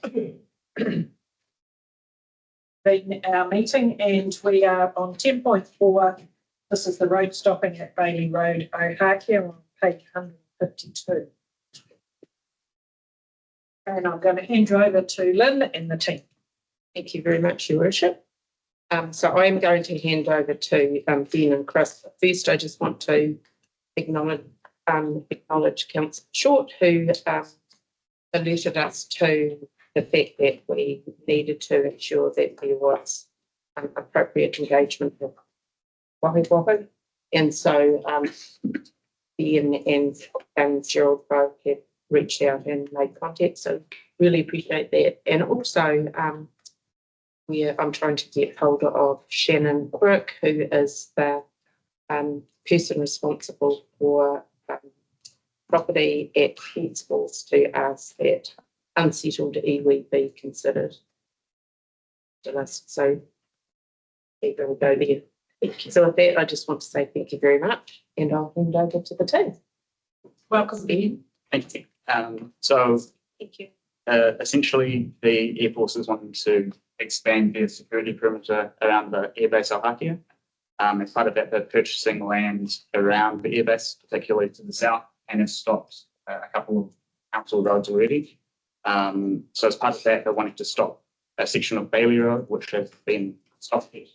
So just confirming that the Air Force owns all the land around Bailey Road. So we can proceed under the Public Works Act, as there's no other identified affected parties. But the proposal is to stop over 10,000 square metres of land and then transfer it to the Defence Force estate. There's a council-owned pipe on the road reserve. Recently, we've talked with the infrastructure team, and they're happy to transfer that pipe to the Defence Force as well. So there's no longer going to be an easement needed over that piece of pipe. And overall, we've just transferred the responsibility of any maintenance of that pipe and the roadway to the Defence Force. Thank you. Thank you for that. And the question, first thing that popped into my mind was, we had thought previously about road stopping, about selling the equivalent piece of land to the new owner. How does that work with Defence? So we've talked with Defence Force about that. We have confirmed that it's common practice for them to purchase stock road for $1.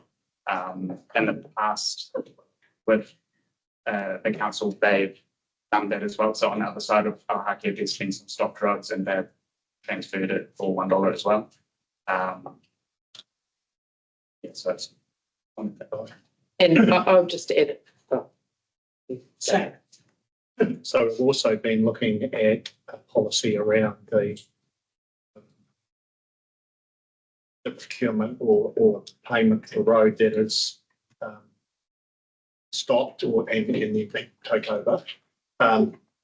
We've lobbied other councils to see what they have, and actually it's an area that's not as easy as we might have thought.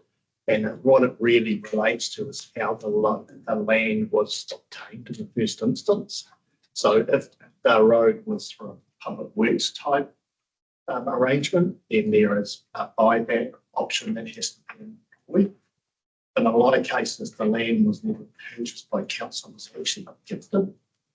So it's not as straightforward as what we thought it might be. So we are still working on that as a policy, which we will come to consider. But yeah, there are some tricky bits depending on how the council came in possession of that land in the first instance. Thank you. Right, so you've heard Ben's summary, plus you've got the report there. Any questions, comments? Councillor Quarry. Thank you, Your Worship. Yeah, there'd be no one of greater support for the Defence Force than me, but I'm dead against it being sold for $1. Now, the reason being that the Air Force has picked up a number of farms and blocks of land to the south of the base, and they've paid more than market value. The last one was a substantial dairy farm, which they paid 58K per hectare. That is not $1 per hectare. There is one block of land left, which would be eagerly sought after by the Defence Force as well to purchase if it came on the market. So, as I say, I know 4 farmers that have sold. They've been paid top dollar for their farms. If this bit of roadway was attached to one of those farms, it would be 58K for that hectare. Now, I dare say the road, it's a formed road. It would have cost the council some money to form the road and to maintain it. The issue we have in the past dealt with a number of paper roads, and they have been transferred to the occupier of that paper road, and I have no issues with that. This is a sale. If you're going to sell something, you either sell it for market value or you sell it at an arranged price. $1 to me is not an arranged price. The other consideration we have is that we have lost at least 4 semi to full farms. The Defence Force don't pay rates. So we have lost a substantial income by the Defence Force purchasing land surrounding the base, which we don't get rated. They don't get rated for. So to then give them that land for $1 is wrong. And the other point I'd like to make is that there are a number of projects within our communities. One, for example, would be the installation of satellite communications for our libraries in our outlying region. Now, they've been approaching us in regard to that, and the answer is, oh, there's no money and so forth. Now, there's some money here that could be spent on servicing our rural communities. So hence, I don't object to a sale, but I object strongly to $1. And when you've got a top figure of 58K, and you could figure any price between $1 and 58, I'd certainly suggest a lot more than $1. So no, I don't support this. Thank you. Any other questions, comments? Councillor Underwood. Thanks. Just to better understand the map, is on Appendix 1, is that all Defence Force land we're looking at in that whole photo, apart from the road there? Or? So the entire area, you can just see Tingamoana Road on the left. So the entire area north of Tingamoana Road and to the east of Tingamoana Road. So all the land which joins Bailey Road is owned by the Defence Force. The properties on the opposite side of Tingamoana Road is all private land. And the length of that road is obviously substantial length if it's a hectare of land. Yeah, it's about 900 or a kilometre, I believe. Almost a kilometre, did you say? 900 metres. I agree with what Councillor Quarry's been saying. You know, it's not a paper road, it's a road that's in use, it's been maintained by council at some expense. I definitely think that they should be charged more than $1 as well. Yes, looking at the point that CE made, but also on page 155, 7.3, discussed it with Defence Force, confirmed this is standard practice around the country. It is consistent with previous road stoppings near Ohakia. Shane. I think the point that's been made, and I think we need to just clear, is the policy that we're looking into in respect of payment for land is to do with paper roads. Yeah. This is not a paper road. This is a formed road that council owns. So please don't take the comments I made earlier around the policy around land sales relating specifically to this, because it's a different circumstance. What we are looking at is paper, it's not formed. But previously, if this is correct, we have done road stopping, not paper roads, to Defence for $1. That may well be the case. I just wanted to clarify my comments earlier. Paper roads, not form roads. Yeah, they paper roads and. Councillor Henfield. And just to clarify, is that previous stuff that we've done for dollar formed roads or paper roads? Because there is a difference. I think it was part of Baden Road. Correct, yeah. And it used to go further, as a paper road. I think it was actually formed, because I think that part of Ohakia was developed at a later date when they did runway extension. It came in from State Highway. I think it was formed and it's. So if we think about a formed road that council owns as a council asset, would be shoveled away somewhere in our asset management plans. It'd be something that we've actually funded, we've depreciated, we've done all of those things for. And I actually, in this instance, I agree with Councillor Quarry, because at the end of the day, it's an asset. We're actually selling an asset. We're not selling a fictional bit of paper, whatever. And quite frankly, I'm as much as I'd like the Defence Force to be able to buy a few more bullets and missiles, I agree with Councillor Quarry on this one.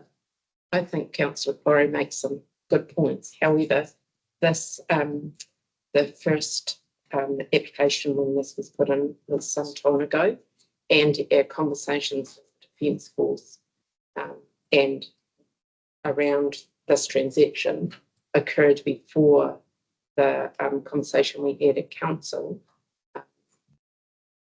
It was mid last year about these looking at selling land. And so when we start, we've had a verbal contract, if you like, with the Defence Force that we would enter into this arrangement with them, and notwithstanding that it is a good piece of land, and the Defence Force, I'm sure, has funds to purchase that.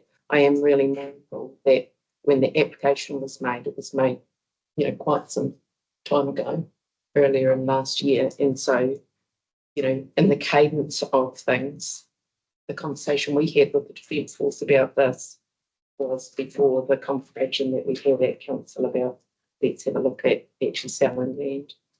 Thank you for that. I guess even given that, the reality is the decision is here today, knowing what we know to be made by council. Councillor Boyd.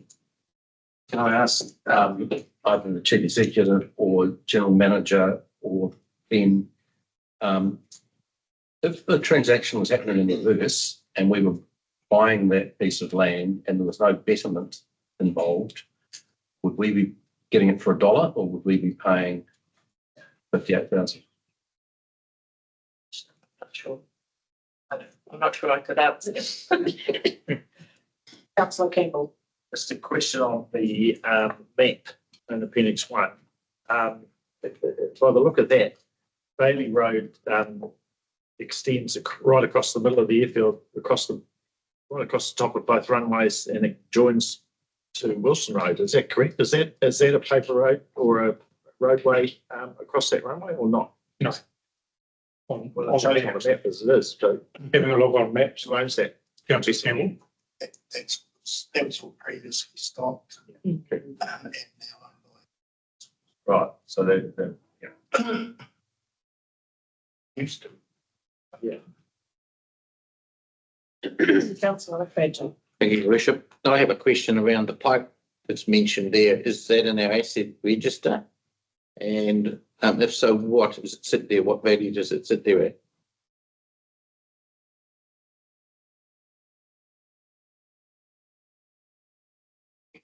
That question would need to be followed up. Yeah.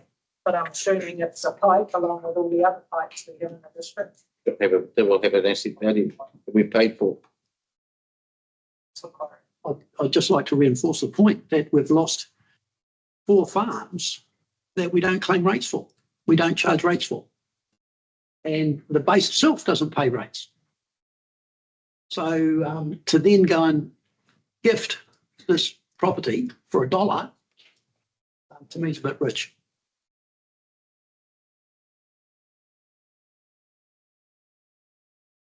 Councillor Blackmore. Thank you. While I agree with points being raised, I'd be really uncomfortable about changing the nature of the negotiation at this late stage, to Lynn's point. This is 18 months of conversation. And I think anything different should have been led by policy, paper road or otherwise, rather than a sentiment. Which we don't have. Correct.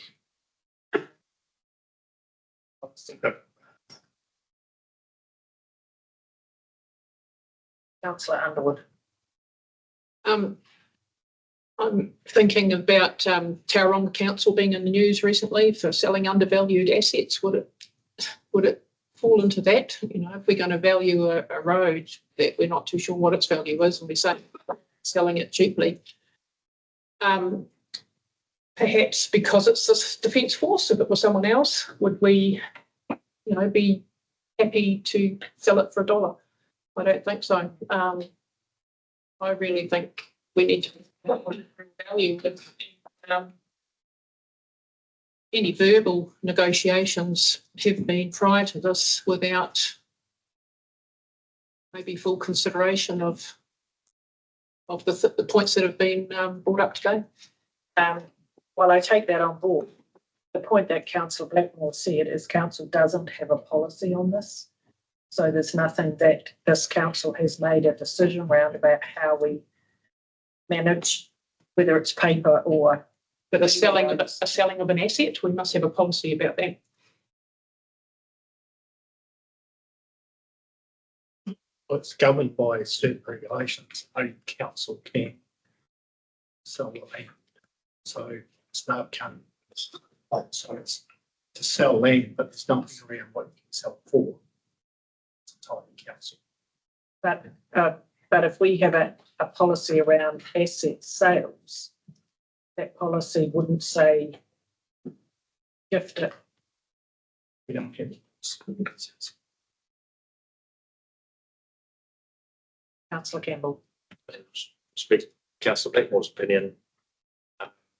This is the first time we've had our attention drawn to this. First time it's come to us, and you know it's our decision to present it to us as if it's all negotiated as a fait accompli. It's not acceptable. So I think it's our call what we do with it. I would support the idea of not selling it for $1, something better, as Councillor Forrest mentioned. If you can't, I wonder what point your negotiations with the Defence Force are at.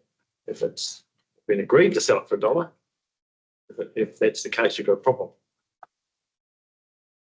And to your point, that was based on precedents, from the past and with other councils. So you're saying there is a verbal agreement to sell that piece of land for $1? Well, based on what we've put here today, that was, that's always been the intent because that's what's happened in the past. And I think it's obviously, yes. We would agree. It's got to come to council. So it would be a request for the Defence Force too. And the $1 would relate to what they've done historically. It would start from property. So very surprising at the start of the agreement. Right. Because No. I mean, we've agreed to present this to council for $1. And also noting that neither of the recommendations talk about is there a value to this transaction or not? So is there a reason for that? The recommendations that we've been asked to consider don't mention anything to do with is it being gifted, is it being sold, the value. it's in the report. Yeah, but in the recommendation, it doesn't. Yeah. Okay, Councillor Bell. I think one of the things that's really highlighting in this moment will be around process. So this is like a learning opportunity for us, particularly if you've been engaging for so long verbally. Culturally, verbal arrangements from a Te Ao Māori perspective are usually solid. But I do think there is diligence that should have been made around us being involved in the journey, because ultimately we all knew and you all knew that this decision would be landed here. And now we're in the awkward position of now having to manage the verbal agreements and upholding that whilst ensuring that we give mana to our ratepayers that have paid for this road and the pipes in it. And now we're about to sell it for $1. So it's a very awkward position for us to be in. And this could have been avoided. So I think that's an opportunity for learning next time, how we mitigate that. I wonder, where does this sit in audit, finance and risk?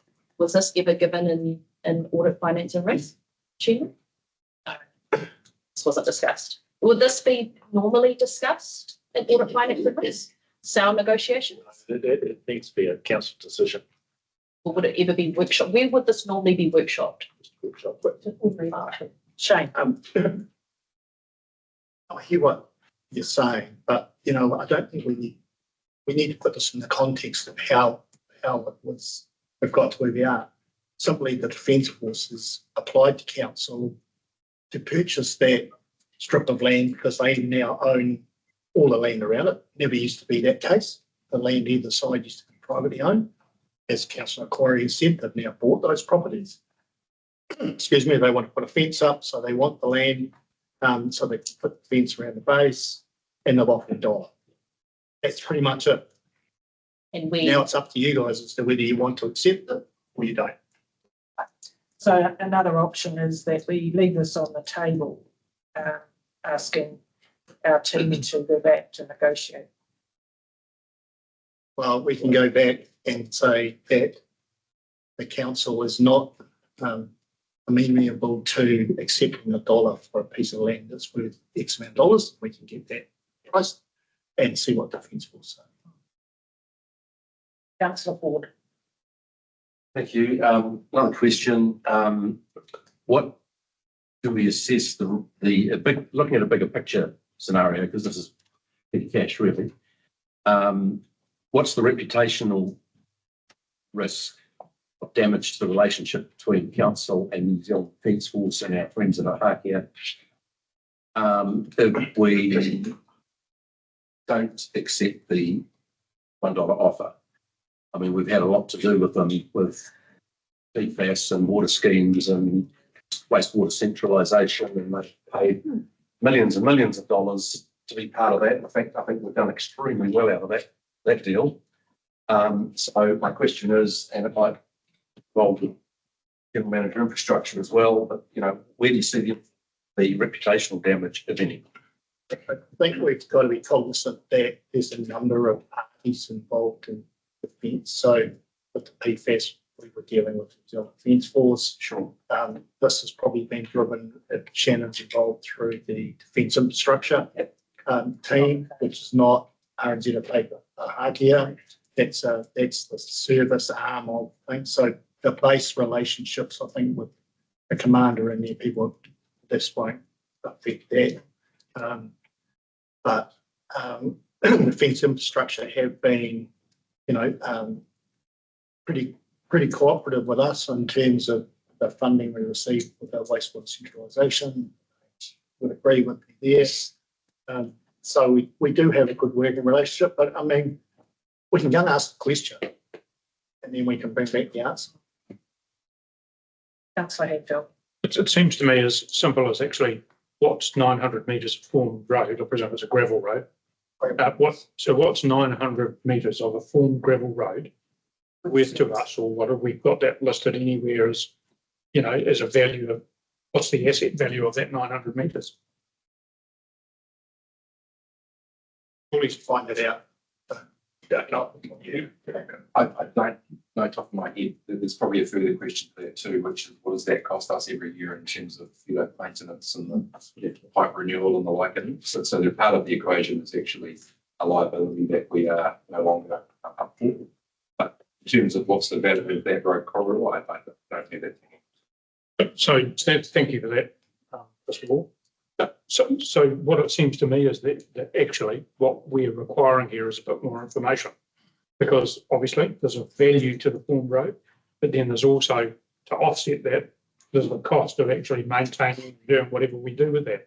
But I think, and I know we might be, you know, changing knitting needles here to a smaller size, but you know, at the end of the day, I think more information is appropriate for us to actually consider a final decision. And so I'd actually move that we leave this line on the table until further information is brought to council. So you're moving that? I'm moving that. Yep. Thank you. Do I have a seconder? Councillor Quarry? Any further discussion? Councillor Campbell? Well, I'd be happy enough to approve the sale of it, but not for dollar. You know, something more than that. And that would. It's not even a recommendation. So I think of the call for council staff to keep negotiating and say, as long as they sell it for something like market value. Or Excuse me. I'm quite happy with the motion to let it lie on table, but I do want to clarify what further information it is that you want us to provide. If that is, we go back and, well, we find out what the value of the land is, and then do we then bring that back here, or do you want us to approach Defence Force?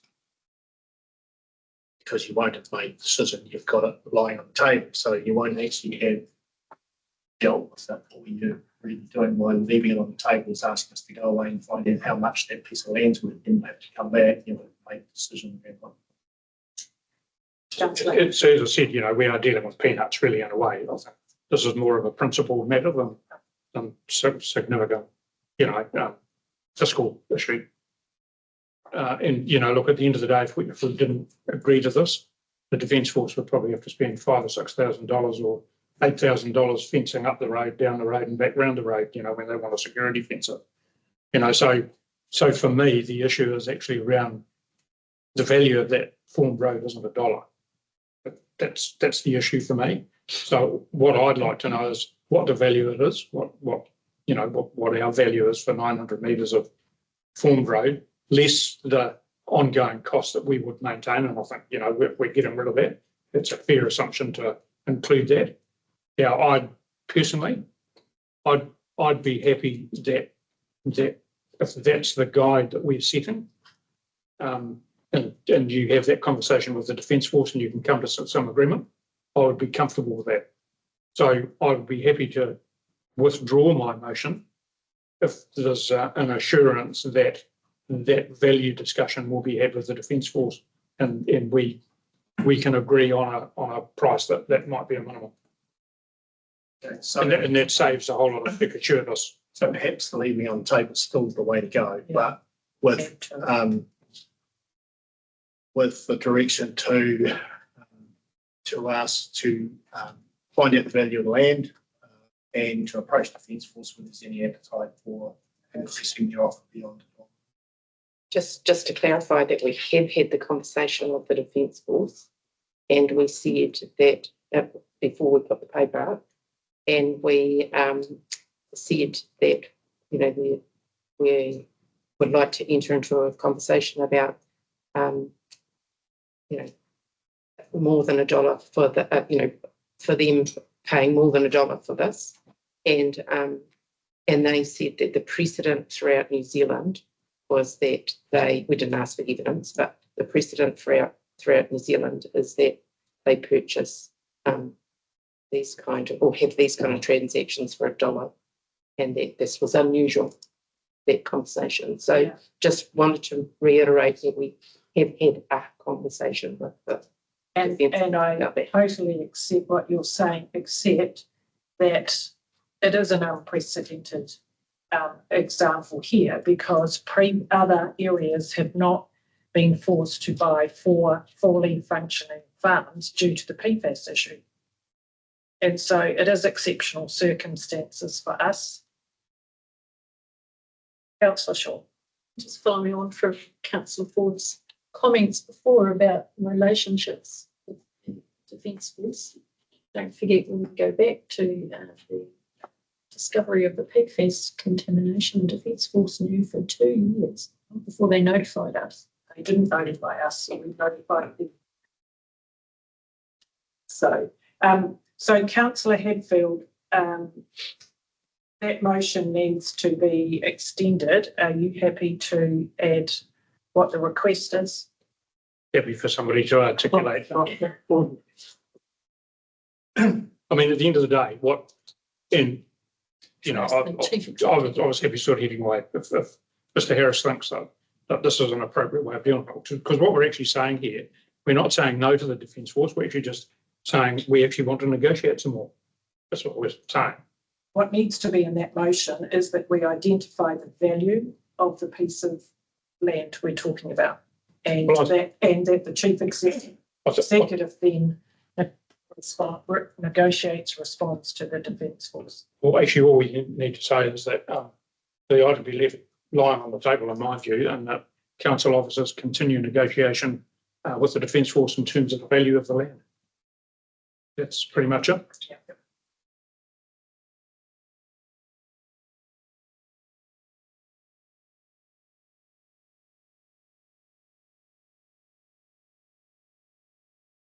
Happy with that wording, Councillor Hadfield? Yep. Councillor Clary? Yes. No further discussion. Councillor Campbell? I was wondering if in our papers, item A, we agree that the land is not required. We can agree to that now, surely. Well, Yeah, okay. All right. So this is saying that the whole item is left on the table. Okay.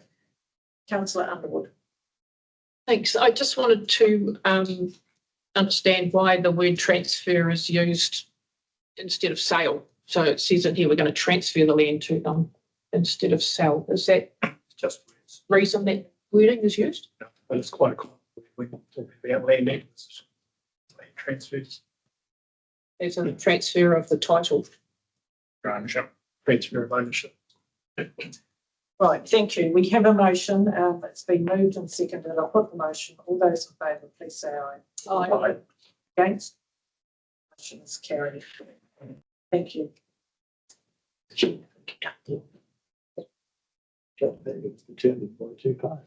Right, we now move to item 10.5. We're on page 160.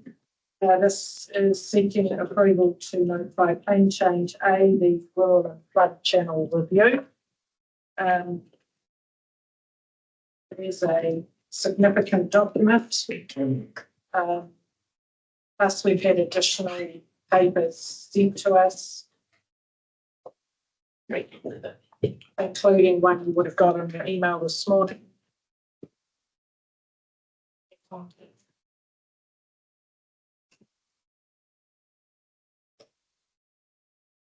And a question I have before we start the presentation, is this presentation available to us on Teams?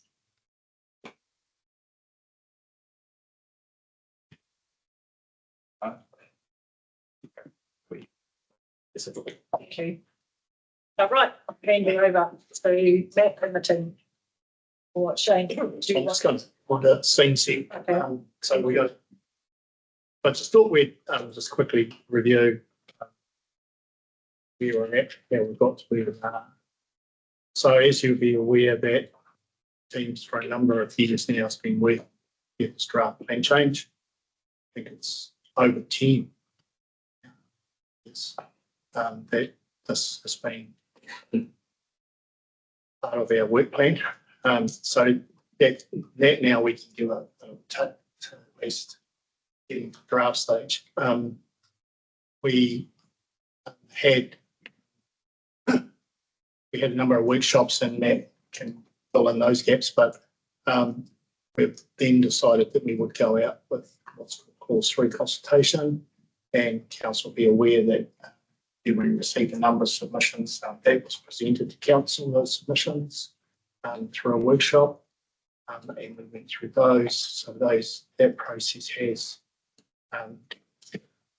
now taken place, and of course we've got to the stage now where we're up as part of the process is now section 32 evaluation of board and council approval for notifying.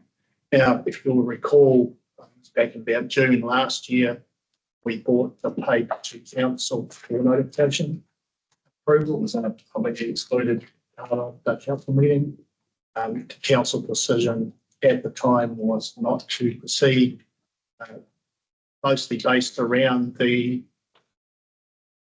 highly productive land MPS and wanting to see how that would transpire through the electoral process. And that I was instructed as part of that to bring this back to council in March this year. So that's why we're doing this. Didn't get it in March because council meetings are so full with local would have done well and submissions we couldn't fit it in. So we've got it as close as we can to March, which is why the paper appears today. So that was to satisfy that resolution from last year. And I'll hand over to Matt and the team. Thanks, Shane. Thanks, Shane. So, good morning, councillors, your worship. Here to, as Shane said, to seek council approval for notifying rural plan change.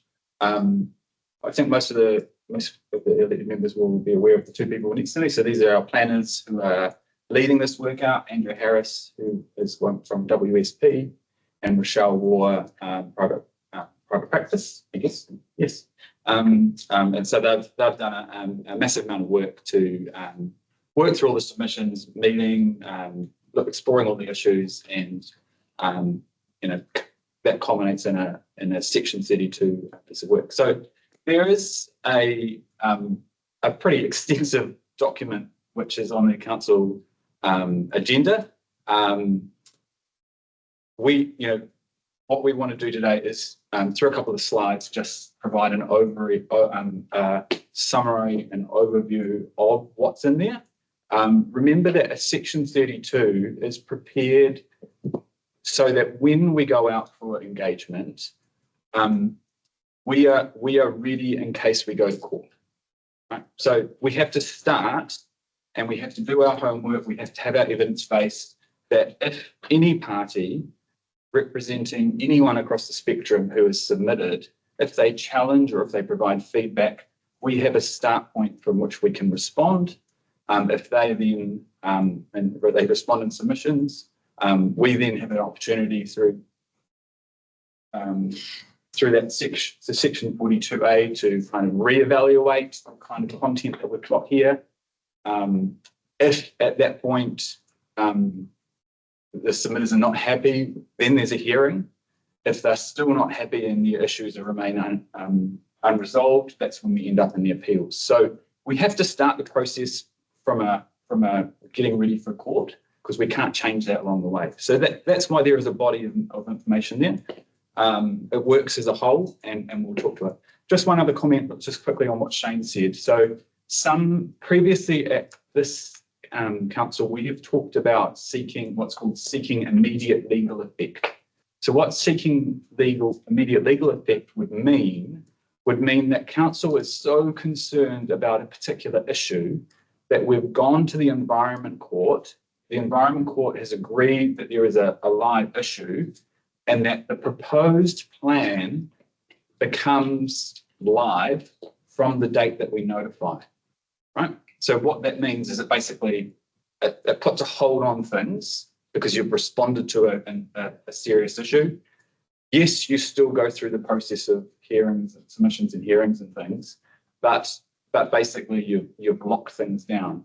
Now, and we have actually talked at this table and previously in workshops about, is there a need for that or not? We've sought legal advice, just looked at the issues, looked at facts. That is not being proposed as part of this. So the proposed plan change doesn't have immediate legal effect. That means the current planning rules would stay for the duration until such time as recommendations on decisions at a hearing, or if no submissions are received. Now, that's actually important, we think, in this case, because what it means is that the community and the stakeholders can have a really robust discussion about what is actually appropriate for the Manawatū. How do we respond to some of these challenges that we're working through? And that's important. So just heads up about that because it is an important difference. So, very brief presentation and then opportunity for questions because I know there'll be some questions. So, the background and context of the rural and flood review has been thoroughly discussed here. We've got new national direction, Horizons 1 plan, updated national planning standards. There's been changes in legislation. There's been ongoing concern about fragmentation of productive rural land. Different issues have come up. The current plan in the rural and flood channel sections hasn't changed since 2002. Actually, it was prepared in 1998. So that's quite different to what the RMA asks of us, which is that you review things and make sure they're not older than 10 years. We've gone through that review process. We've looked at what's, the high order information that's there.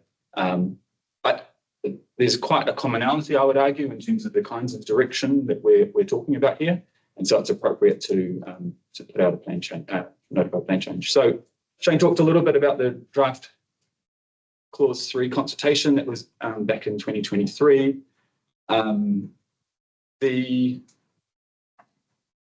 The feedback was, if you recall, the workshop, our advice was we actually had some constructive and useful feedback from the mix of landowners, industry groups, government agencies. There was a mix of course, like anything, there's going to be a mix of support and opposition to what we included. But, we were surprised about how much support was in there for certain parts of what was included. From there, as Shane outlined, there was a pause because we heard that central government was removing class 3. That would be done with urgency. So we gave ourselves till March under understanding that central government would have completed that task. Latest information is that central government is still looking to make, of course, class 3 changes, but timing maybe the end of the year, we think, outside of our control. For the reasons included in my report, we think it's appropriate to continue and notify. So what that package of information, that section 32 evaluation report and provisions, it's in line and in keeping with the direction that we've been talking about for the last 3 years plus. We do have to look at, we have been looking at the feedback received. So that's been further meetings with submitters to understand the issues and the responses. That's generated the need for further technical work, say in the flooding space. We have to test things from a legal perspective. So, Horizons, you've submitted saying X, Y, Z. Well, that's different to what your policy says. So how do we navigate that? We actually need some legal advice to test that. And part of this is to make a call about what do we try and achieve before notification versus what do we know will be an issue that will be debated after notification and response to hearings, because you can't prepare a baked cake that's going to do everything and achieve every outcome to every person, because we would be here for another 30 years and that won't get us anywhere with you. So the package works as a whole. Based on all that evidence, analysis, what's out there is a good grounding, and we can notify from that if the recommendation says. So really summary in three slides, brief summary. So in terms of, I guess, just an overarching comment, all the way along in terms of the rural space, farming and primary production, we want to enable that as much as possible. That's unchanged. It's in the current plan right now. We have flood hazards and risks in the current plan. We need to update that. That's not changed. How do we manage that risk? That's where we do see some hits. We've heard quite clearly, and there's been much discussion around the council table about we need to be providing housing options. The rural areas of the Manawatū is not a blanket no for housing. People are living there. We want people to live there.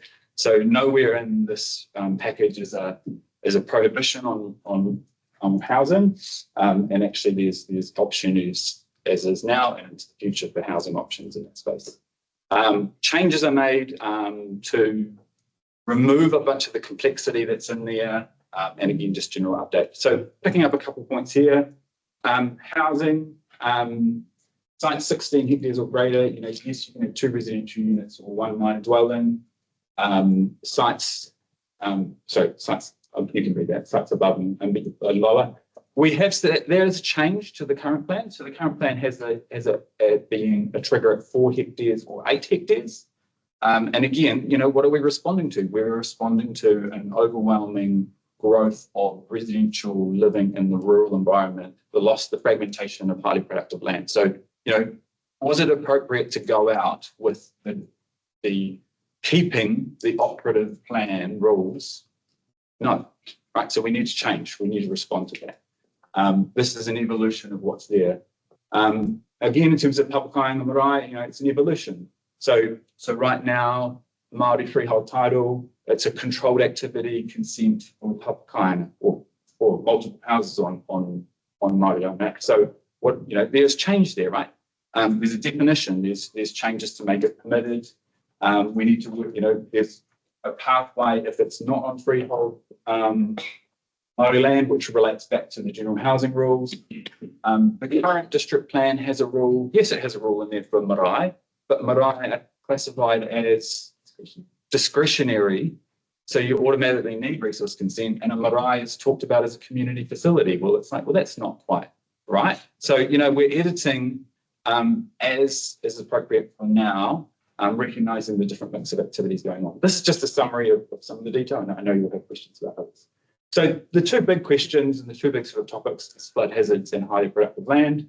So flood hazards, yes, there are existing flood hazards in the district land. They are out of date with Horizon data. So people coming in, the customers coming in, they come talk to us. They are presented with one set of hazards information. They then go to Horizons and they're presented with another set of hazard information. That's not acceptable. All our work in this space has been based on, hey, High Horizons, you should be providing us with your map set to say where is it acceptable or not. They've chosen not to do that, so we've had to commission our own work using the data to respond. We're introducing nuance because we don't want everyone to automatically need resource consent and have it as a no. So, well, where is there a nuisance sort of aspect to it? So actually, a lot of property in the Manawatū is on Horizons flood models, right? But when you actually look at the depth, it's so low that we've made the call that actually we don't need to have a resource consent in there. So that there's a nuisance space which isn't talked about here. And then we introduce the other elements of nuance in terms of avoidance mitigation. That also flows through to, well, yeah, there is a difference between a house or a hazard sensitive activity versus my farming storage shed, where it doesn't matter if they're national planning standards do ask us to remove the flood hazard zone.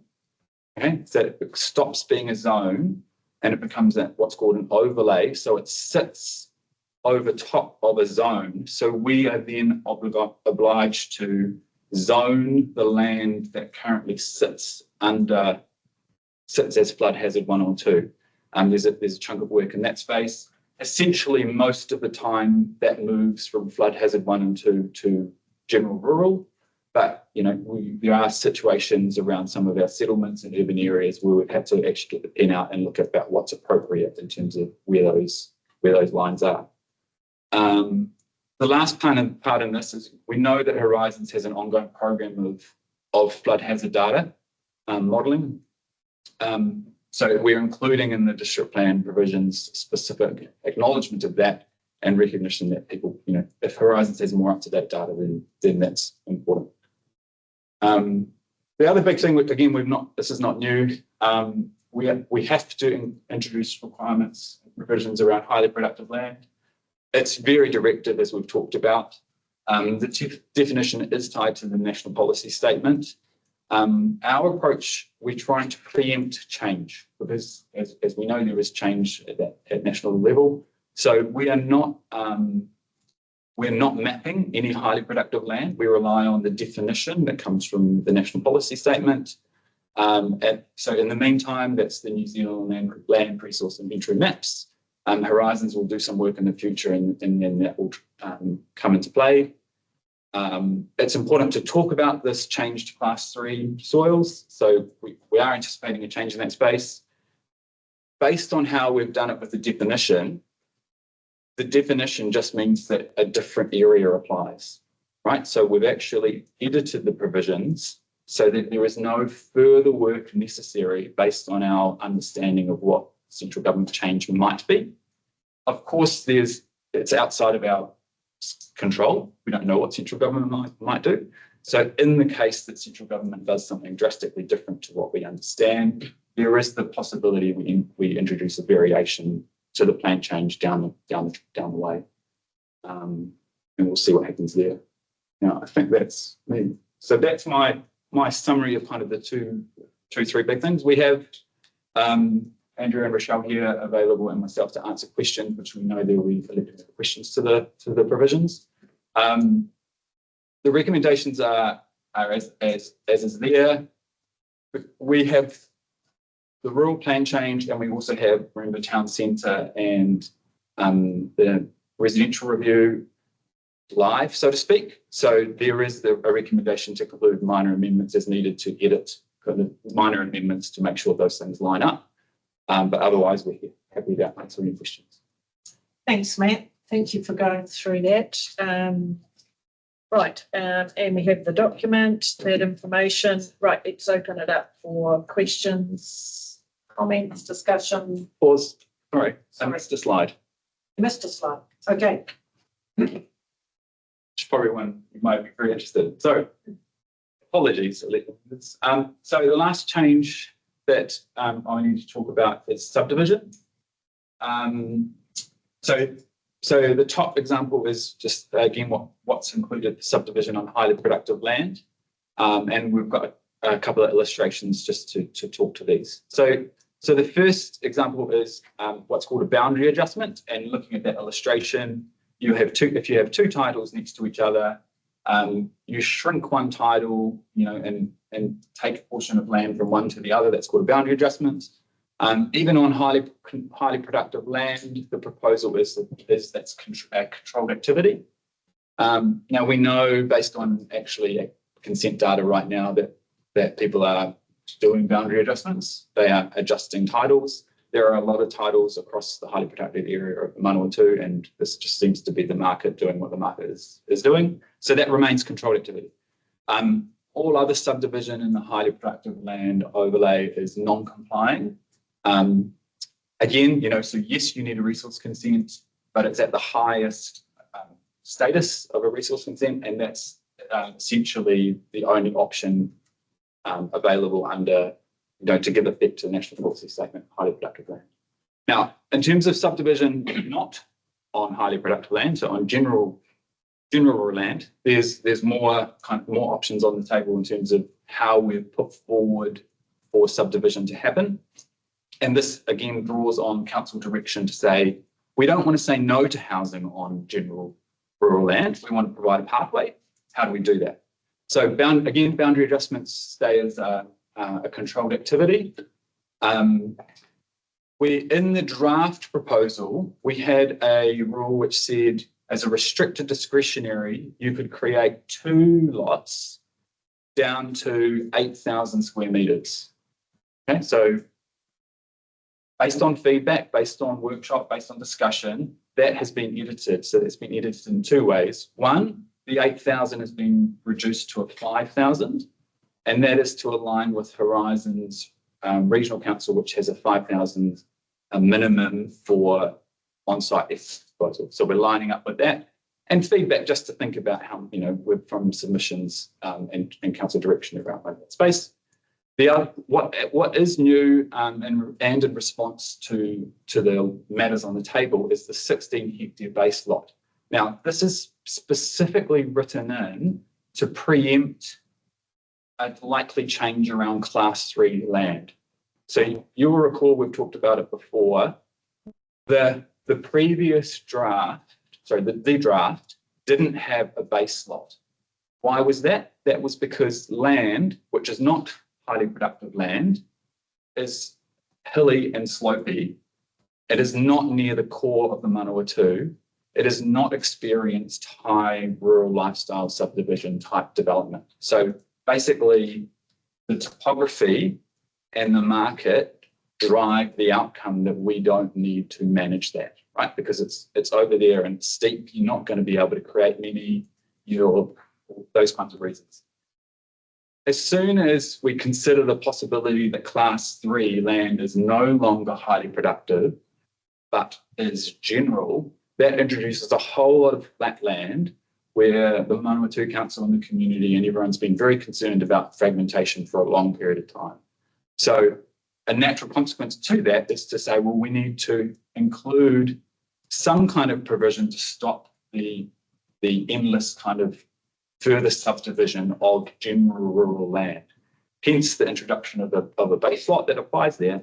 The base lot is developed based on what the current district plan says in terms of its numbers and the outcomes that it's seeing. So it's again an evolution of what's in the plan. If you were doing a subdivision which was on had a smaller 16 hectare base lot, or you wanted to create more than 2 new lots, then you default to discretionary activity. So you make a case, right? The restricted discretionary rule is basically saying, here's what we're anticipating. You can do more, but you make a case and you align up with the policies. Again, in the rule there, subdivision and floodways, flood avoidance or flood mitigation area is also a discretionary. So more enabling, recognising there's different situations that happen when the land is not highly productive, and we're anticipating sort of, again, more rural living happening in that space. That's me. Sorry about that. That's all right. Thanks, Matt. That was an important one. Right, as I said, let's open it up for discussion. Councillor Ford. Thank you. What a big piece of work. Well done. Most of the proposed plan change, in my opinion, is brilliant. Thank you. So my comments, and I need to prove Councillor Blackman correct, being advice. We'll focus on the things that I don't perhaps put in the brilliant category. So my comments are based on my understanding, and I'm perfectly happy to stand to be corrected if I'm wrong, because that's highly likely that I might be. There's a heck of a lot there to try and understand and try and remember back to where we were some years ago, etc. And process is not a strength of mine. So I'm happy to stand to be corrected if I've got it wrong. There are a number of things, however, that I do question, and a couple of things that I don't think I can support. So I really would like to have a workshop or a focus group meeting to work through these things, because we clearly don't have enough time today. I think there have been some significant changes since we went out to our community in late 2023. You've touched on one of them a few minutes ago. And what I'll call casual consultation, I think you call it, is a clause 3 consultation or something like that, as opposed to the formal consultation that is proposed now. There's also the significant matter of class 3 soils. So briefly, our council was looking to protect class 1 and 2 soils, much better than had been allowed in the past in its rural plan change. Then in 2022, the previous government imposed the National Policy Statement Highly Productive Land, which included classes 1, 2 and 3. So that was different to what we were proposing to do. And as I understand it, these figures are approximate. These 3 classes make up about 40% of Manawatū district land. That's a good thing. There are a number of districts that don't have any highly productive land, so we're fortunate. And at a wild guess, I would say that class 1, 2 and 3 soils make up more like about 90% of the land in places that people want to live, which is mainly in the south of the district. Most of the non-highly productive land is in the north. So it's very significant for us, and it's a very significant restriction. So in the run-up to the 2023 general election, the National Party campaigned on removing class 3 soils from the National Policy Statement Highly Productive Land as part of its Going for Housing growth policy. Class 3 soils make up, my understanding, about 18% of the Manawatū district, or 45% of the highly productive land, or something like 40% of the land where people want to live. So whether class 3 land is in or out of the national policy statement on highly productive land is very significant. It's a big deal and should logically have a significant effect on our subdivision policy. So I'm surprised to read on page 165 under 4.2 fourth bullet point. My suggestion is I can share these notes with you later on rather than having to wait to go through to find it on your screen, etc. That the provisions are prepared based on land being either highly productive land or general rural land. Should central government change the definition of highly productive land, this simply means the other set of provisions will apply. So no consequential changes to the district plan should therefore be necessary, and Matthew has just, I guess, outlined that. So this is saying, right, listening to Matt, that it doesn't make any difference to our subdivision policy whether 45% of our highly productive land is in or out. What I'm perhaps hearing now is that Matt is really planning this on the basis that it will be out. And yet we're not allowed to take any notice of the change to the proposed change to the highly productive land NPS because it's not through yet. But we are planning in advance that it will be out. So there's a question there in my mind. So, and understanding that in simple terms, you basically can't subdivide highly productive land. Most of it's a non-complying activity, very, very high threshold. And you can do a small amount of subdivision on non-highly productive land, as outlined there. So back to our history, National became the main party in the government coalition, and so it made sense to hold back on a rural plan change until the government removed class 3 soils, given the substantial difference in terms of what our council could control and manage through its subdivision policy. We did pause the plan change until March this year, and were frustrated at the lack of priority that the government was giving to the plan change. I received a letter from Minister Chris Bishop in February stating that they were still taking advice and they would likely make an announcement later in the year. It's this year. I accepted that this was rather vague and reluctantly gave up on my quest to pause the rural plan change. I said, okay, let's get on with it. However, a few weeks later, on the 27th of March, Minister Bishop announced as part of going for housing growth and RMA reforms as follows. This is his word. I'm also announcing that Cabinet has agreed to remove LUC 3 protections from the NPS HPL this year, fulfilling National's election promise. He went on to say that they will consult on establishing special agricultural zones which would protect LUC 1, 2 and 3 when it is grouped together in a natural configuration in key horticultural hubs like Horowhenua or Pukekohe. So not Manawatū. This is a clear statement from the Minister and Cabinet of what will happen this year. And yet it is described in the Section 32 report, page 12, paragraph 6, as at the time of preparing the Section 32 report, the government has signalled intention to further amend the direction contained in the NPS HPL. The discussion is that LUC 3 will be removed to enable housing growth. However, what specific parts of the NPS HPL will be changed is unknown. So I would disagree with that. I believe that it is known that class 3 soils will be removed in the Manawatū from the NPS HPL this year. It's not a discussion, it was an announcement from the Minister that Cabinet had approved. So this announcement, which we've been waiting for, is excellent reason for, again, pausing this plan change so that we don't go out to our community twice in the 1 year with 2 rural plan changes. That would be confusing to the community and reputationally dangerous, especially if we changed our subdivision policy after a few months. Now, from listening to Matt a few minutes ago, maybe we don't have to do that.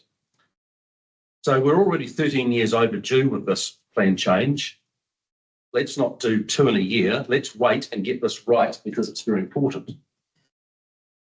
All through the papers, we read about the importance of the NPS HPL and the difference in approach that MDC has had because of the NPS HPL. And yet we're advised to push on despite a known massive change to the NPS HPL sometime between today and 8 months out. Pausing would be a governance decision of ours and not reflect badly on operational KPIs, etc. We also read mixed messaging, in my opinion, about what will be needed when Class 3 soils are excluded. On one hand, we have the above no consequential changes to the district plan should therefore be necessary. On the other hand, on page 12, paragraph 6, we further read that the changes have not been notified and therefore cannot be implemented through this plan change, though kind of are. Future plan change will be required to address any changes in national direction in the future. So I accept that we can't implement the Class 3 soil removal change today, though we kind of are. But we can wait until the change happens soon and do it once and do it right. It's not a minor tweak for the Manawatū district. I note that in the fact sheet for HPL that went out in consultation in late 2023, I'm sure you all remember them, these things.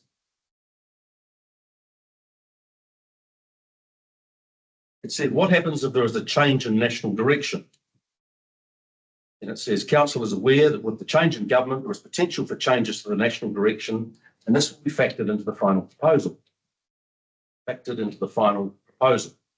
And yet the recommendation in front of us is not to wait to do that.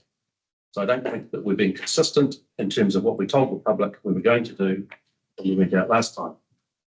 Colleagues, this is our plan change. You and I will suffer the reputational damage of 2 rural plan changes if that takes place in 1 year. Frankly, if that happened, we'd look incompetent, as well as creating confusion in our community, especially our rural community. So on pages 164 and 65, we're given 3 choices. We can either approve the plan change for notification now, 2, return the plan change for further evaluation, or 3, continue to pause notification until government changes have been made. So I'm strongly recommending 3, continue to pause notification until government changes have been made. And this has the additional advantage of being able to workshop or discuss and clarify focus group or at workshop or focus group, a number of additional aspects of the proposed plan change, similar to what we've done in 2 what I consider valuable development contribution workshops. I would recommend in future that we do this step prior to coming to council with a recommendation to notify when there are significant changes from what we've seen before and unsettled matters. So I've actually got 9 pages, to be fair, there are the small pages, of things that I would like to query and concerned about. I'm only going to touch on a couple of them now because we haven't got time. In fact, you'll already probably say gone on too long as it is. 2023, we went out to informal consultation with the following subdivision criteria for the general rural zone, i.e. not highly productive land, class 4 soils and above. We proposed land that is not highly productive, 2 additional lots at 8,000 square metres equals restricted discretionary activity, and 3 plus additional lots equals discretionary activity. So we actually outlined the two different things, 2 lots or 3 plus. One was restricted discretionary, the other one was discretionary. The very important point is what was not stated here. There was no minimum land size for the base lot. And Matthew has given an explanation as to why that's changed. I don't accept it. Small blocks that were already that are already uneconomic and could be further subdivided. Small blocks that were already uneconomic could be further subdivided because they're already broken up. Now, if you've got a 16 hectare minimum base lot, you can't do that. So to me, that's a poor policy. I would completely suggest we drop the 16 hectares. In fact, we drop our base lot minimum size altogether. I remember fighting for this a couple of years ago, and it makes good sense, especially when there are smaller blocks of non-highly productive land available around existing villages, settlements and schools. I note that in 2023 in the general rural zone fact sheet, as part of the justification for proposing to remove nodal areas, it was said that the land that is not classified as highly productive, subdivision of land is enabled as outlined in the table above, which was what I've just explained, with no minimum base lot size. This is similar to what the district plan currently allows for in the nodal areas. Simply speaking, That said, that any non-productive land can be subdivided. 2 lots is restricted discretionary and 3 or more lots is discretionary. Very good in my opinion. Why then is the current proposal in front of us so different? Firstly, the minimum size is reduced to 5,000 square metres. I agree with that. Secondly, 2 lots are still allowed as restricted discretionary, but the ability to subdivide 3 or more lots as discretionary has been removed. Although I'll come back to that. I have reread that and maybe it's got a slightly different interpretation. I don't agree with that. Or is this stated negatively on page 8 in SUB GRUZ R4.2.1 and R4.2.2 when it says that compliance is not achieved? If compliance is not achieved with sub-GRUZ R4.1, then it's discretionary. So maybe that's saying the same thing in terms of allowing 3 or more lots. It's discretionary. But in terms of a reader's point of view, to me, it doesn't use plain English. And I don't think a layperson would understand that. If so, it's certainly less helpful than the way it's explained in this 2023 fact sheet. Thirdly, and this is the worst aspect and a monster of a change, there is now a requirement to have a base lot minimum area of 16 hectares, that's 40 acres, before you can do any subdivision.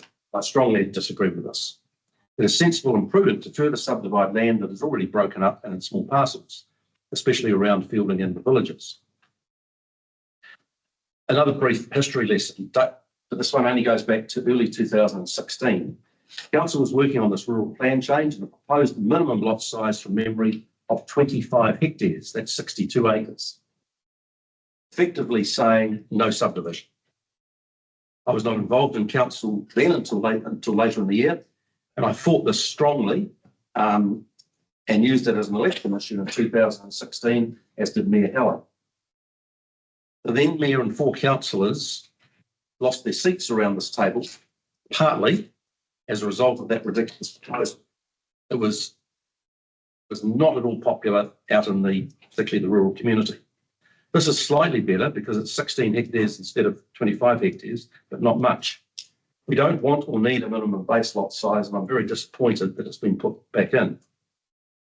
This council has a premise of protecting farming, which I'm sure we all agree with. But the premise on page 7 completely ignores another important premise of this council, and that is to also be open for business and allow managed subdivision on non-highly productive land to create some lifestyle and rural residential living options, which are a major part of the popularity of living in Manawatū district. This includes subdivision for succession planning for farming families and to allow people who work on the land or in jobs relating to farming and rural servicing to also enjoy country life. We also want townies like myself to be able to live in the country. I give my paddock to a farmer who grazes it in conjunction with other lifestyle block land, so it's actually not lost from production. We also want a significant point of difference, in my opinion, from Palmy's rural residential policy, which is basically closed for business. We're wanting this big change to address the percentage of Manawatū that is actually built on, whether it's by buildings or road, is 0.7%. That's significantly less than 1%. And so we're not Singapore or Hong Kong. We're not going to run out of grass anytime soon. A further premise is to have land to expand our town of Fielding and some of our villages for housing growth. Minister Bishop and Cabinet have recognised this in their decision to exclude Class 3 soil from the National Policy Statement on Highly Productive Land. But this proposed plan change document needs some additional wording in this respect, in my opinion. Wording is too current NPS HPL centric. The government is wanting to remove barriers to housing growth. Much of Manawatū's housing growth is lifestyle, rural residential and village housing, and yet this proposed plan change does very little for housing growth. In fact, it's, in my view, a step backwards. On page 46 of the section 32 report under acceptability, I'm disappointed to see the second bullet point which says the NPS HPL seeks to avoid subdivision of highly productive land. The rest of the rural area within the district should also be protected for its contribution to the farming economy of the district. The amount of subdivision we're proposing is no threat to the farming economy, and in tough times, subdivision that can actually allow farmers to remain farmers. We're not proposing wholesale subdivision, we're proposing a managed approach, allowing some subdivision and being open for business. Nodal areas. I accept that these should be removed, but in my opinion, and I've stated this every time it's come up, but not until we have replacements set to replace them instantly.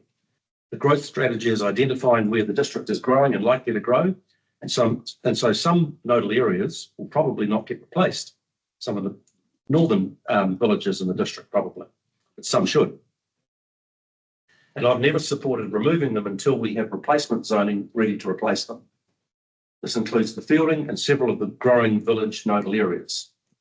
While we have informally consulted on this, I don't believe this council has ever agreed to remove them. This situation is made even worse by the proposal to require the 16 hectare base lot for subdivision. There was an attempt to remove Fielding nodal at the time of the zone change that created Manawatū, when we rezoned that from rural to residential. There was strong opposition to that, and in the 11th hour, council backed off and dropped that attempt. I know that some of the nodal areas are highly productive land, but some are not, and some will be affected by the removal of class 3 soils. Now, I've got the page numbers getting muddled a bit because there are so many different lots of page numbering, but on A page 11 and 12, it states that nodal areas are inconsistent with the direction of NPS HPL. I disagree. NPS HPL is moving in the direction of allowing more land for housing growth by removing class 3 soils from the NPS HPL. This new direction of National Policy Statement of highly productive land is more consistent than the current NPS HPL, with our desire to be open for business, support rural communities and schools, grow fielding and villages, and allow some lifestyle and rural residential activity. There is a legal argument on the status of nodal overlays, with some saying that they are similar or even equivalent to a zone. I know that our council of lawyers disagree, but the argument still exists. On the bottom of page 11, talking about the NPS HPL, it says that it cannot be land that has been identified for future urban development, or as part of an initiated, adopted or notified plan change to rezone from general rural to urban or rural lifestyle. A nodal overlay is at least an indication of allowing semi-urban. It is different from straight rural. So if we remove nodal now, we'll have nothing. Whereas as is, there is at least an argument of some sort of existing semi-urban or rural activity being allowed, which could be helpful in dealing with the restrictions of land affected by the National Policy Statement of productive land. There is more to discuss on nodal areas, in my opinion, and this can best be done at a workshop or focus group. Also on my list are reverse sensitivity. In my view, townies like me who choose to live in the country need to put up and shut up when it comes to rural odours and noise.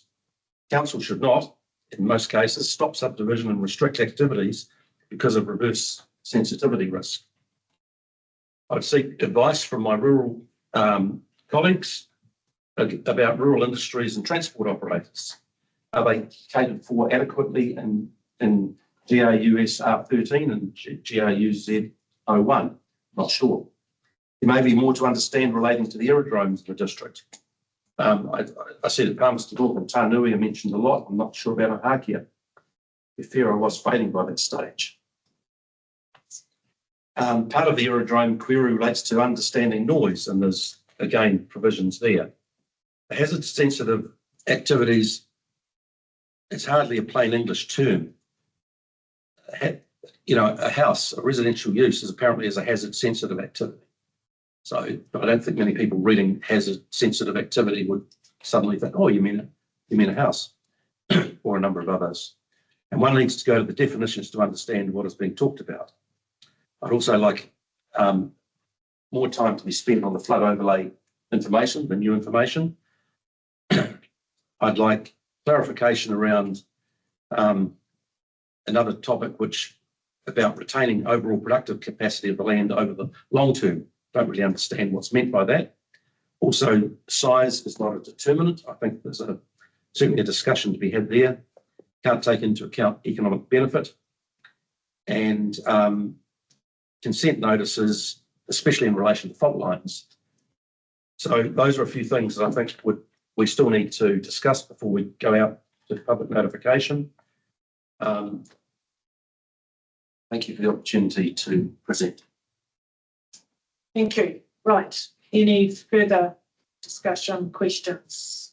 Councillor Underwood. I agree with a lot that Councillor Ford has said, especially regarding the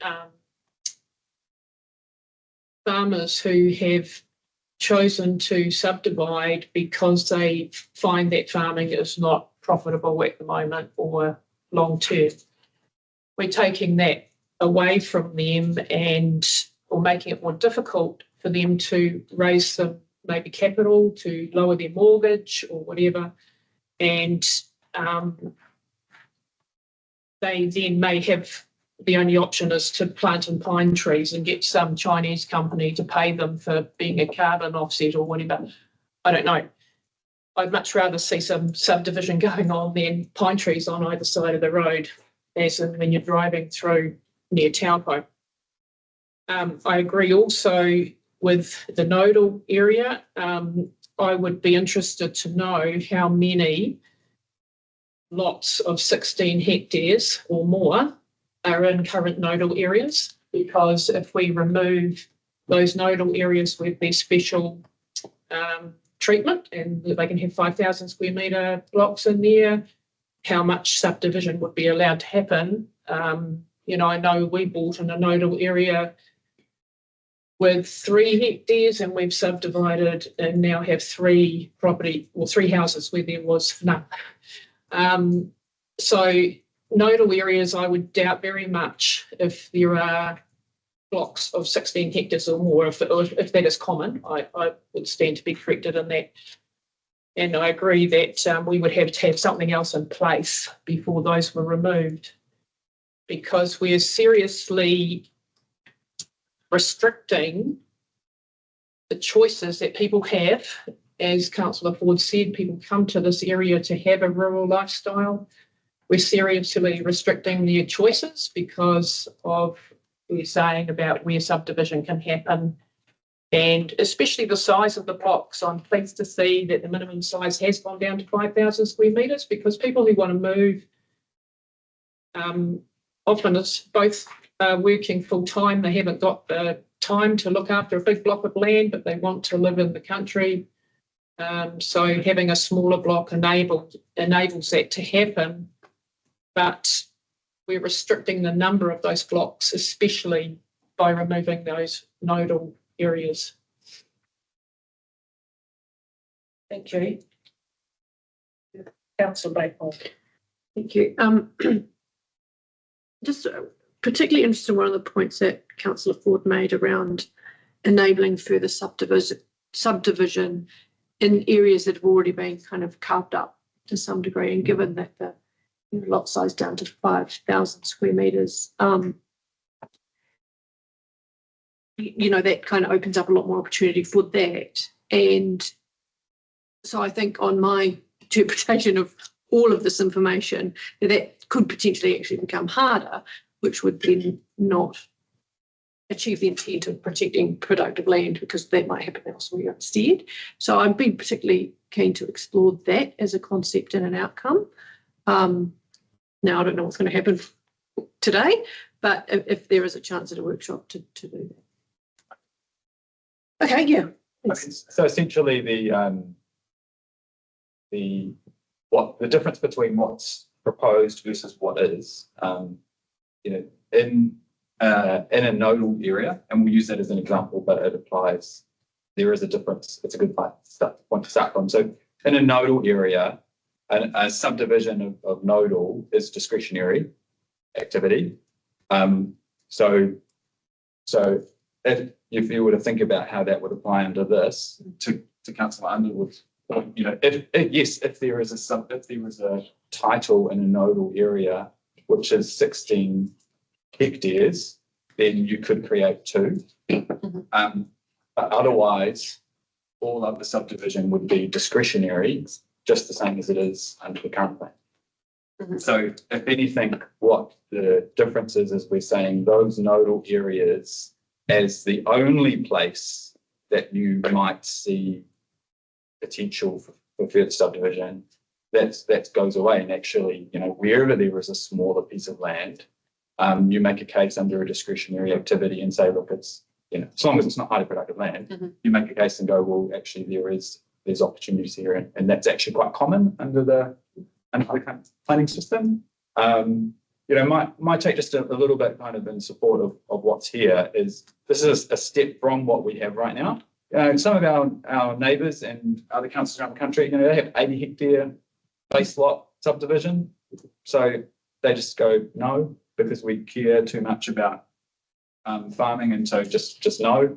And in other cases, you know, there's the talk about, you know, restrictions around housing outright because again, there's too much concern. So I would put it to the elected members that the outcomes and the policy direction that is being spoken about is actually in here, but actually there's a reality check of that people need to apply for resource consent to do stuff.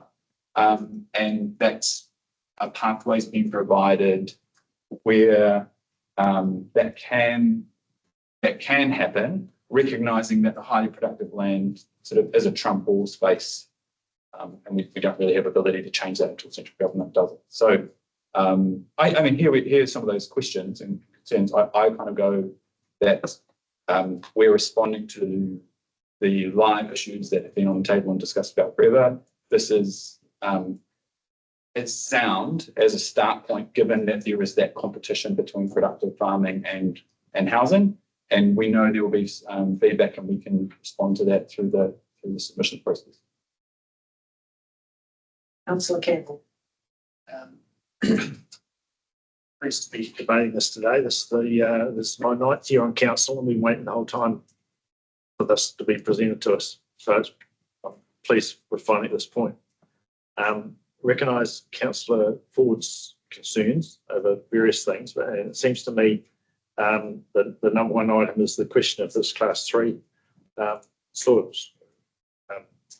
But I think within what you've presented to us here, that's covered off adequately by your definition of highly productive land, which my understanding is you've defined it as based on the national policy statement for highly productive land. On the national policy statement, which at this stage includes class 1, 2, and 3. But if that changes in the future and 3 is taken out, bingo, fine. Our what you presented will apply just in that case to class 1 and 2. So personally, I don't think there's any need to delay. I'd like to keep moving this on, because I do support the government's position on the protection of productive land, whether that includes class 3 or not. Not too worried, but I think we've got an obligation to support that national policy, and I think what you've presented here does that quite well. There'll always be differences of opinion about lot sizes and numbers of subdivisions available. Somewhere or other, we've got to come to some compromise that is the best solution for the district. Unfortunately, we'll probably never agree on that. So it's just the way it is over whether it's 16 hectares or 20 hectares or 2 hectares or whatever it is. I mean, there's a whole lot of stuff that I disagree with too, that about the minimum lot sizes, in my opinion, is far too big. And my opinion has always been, if somebody wants to live in the country, really that's all they want to do. They want a house in the country. They don't need 1.5 acres to be able to do that necessarily. So there's a whole lot of things around that. But I guess my main concern is, yes, let's not hold it up any longer. Let's get on with it and put it out there for discussion. Councillor Hadfield. Yeah, thanks, Your Worship. I'd like to thank Councillor Ford for the diligent manner and with which he's actually eyeballed this document. and that's actually been very valuable. I support mostly Councillor Ford's comments, and I think there's personally, I don't agree with Councillor Campbell. We've waited 13 years to get to this point, and another little bit of time to actually sort some of the stuff out for us to actually further conversations is in my view immaterial. Supportive of Councillor Ford's comments.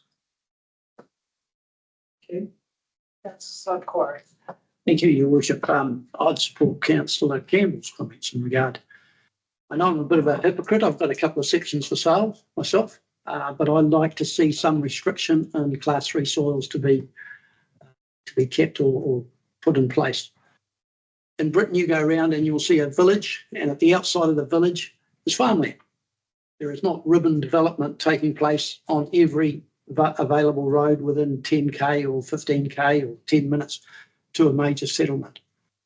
And I think that tends to, well, it creates a ribbon settlement, which over time we end up with the likes of Kyrena, where all of a sudden they step in and say, there's 8 or 10 houses here and we need the speed limit reduced because of the number of houses in that particular spot. And we're going to end up where there won't be 100 metres where there's not a house. And I don't want to see the countryside like that. And I support the comment. You've been waiting 9 years. I've been waiting 12 for this particular policy to come into place or to be debated. So yeah, I'd support it going out. People can have their say. If there is a requirement around Class 3 soils, fine, it could be taken out. But I'd like to see some restriction in regard to that. Thank you. Question I have for that. So if we did go ahead and the government has said they will remove Class 3 by the end of this year, albeit with some conditions, which we don't know what they are. And you're saying that in theory, that doesn't, if they remove that, it doesn't actually change what's going on here. My question to you is, though, if we knew that Class 3 is out, my question is, have we made permitted activity on the less productive soils too restrictive on the basis that it's out now? I don't believe so, because the underlying all of this work right from the start was a concern about fragmentation of rural land generally, and our plan is at the extreme end of permissive when it comes to rural subdivision right now.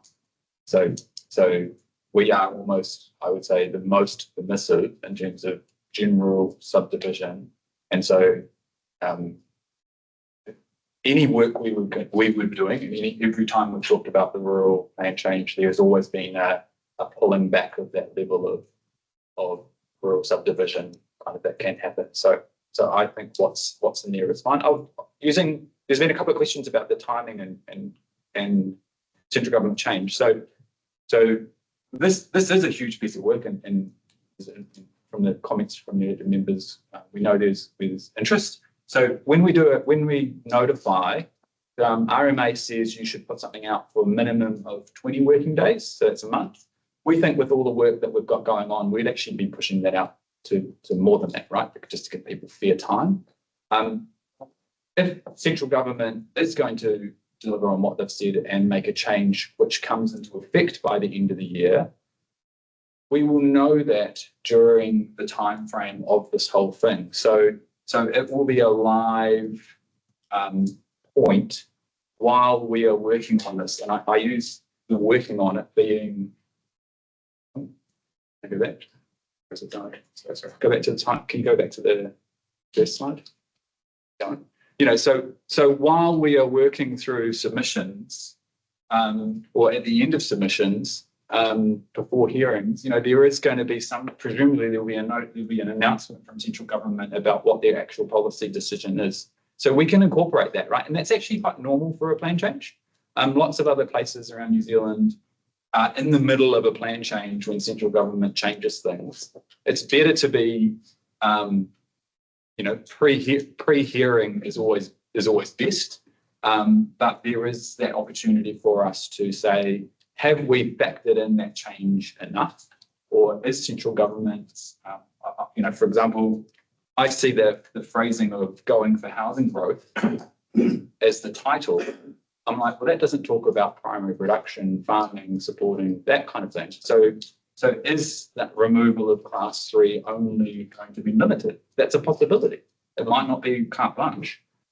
So I think what the team has prepared and put together in terms of the 32 section 32 about evaluation and provisions is sound for where we are and factoring in what could be. And that talks to, you know, Councillor Ford's points a little bit about trying to understand this comment that we're anticipating what might come from highly productive land changes, but we can't talk about that.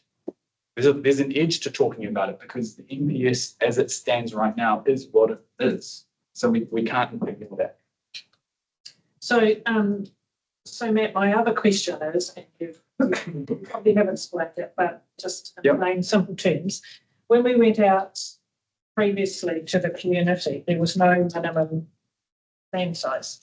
Baseline.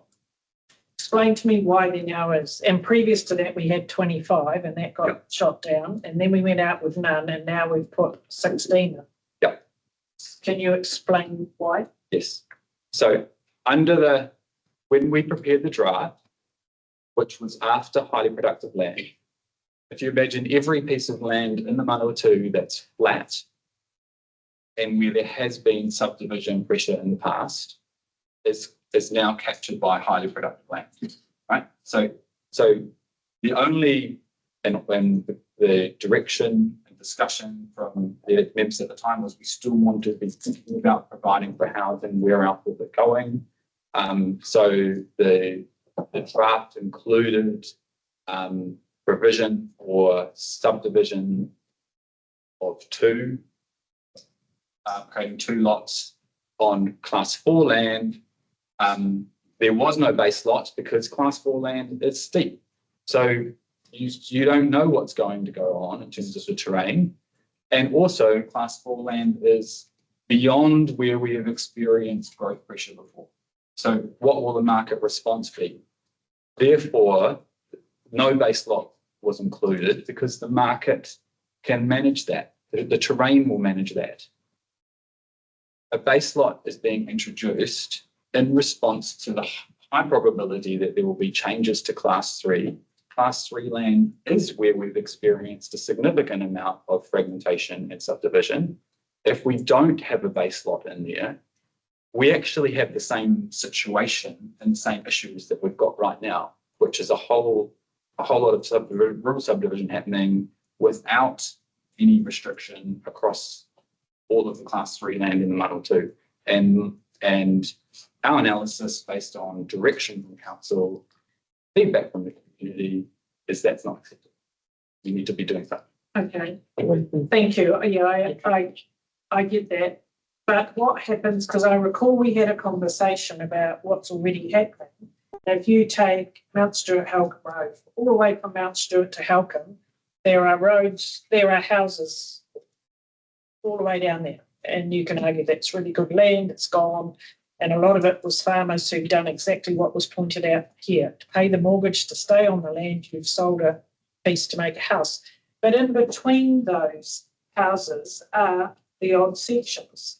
If we bring that in, then they can't be sold and built on. They can if they are, so there's always the boundary adjustment. You know, we know that farms are not made up of one title, they're made up of multiple titles. A farmer could adjust the titles, keep the same number of lots. I'm jumping in here, please correct me if I'm wrong.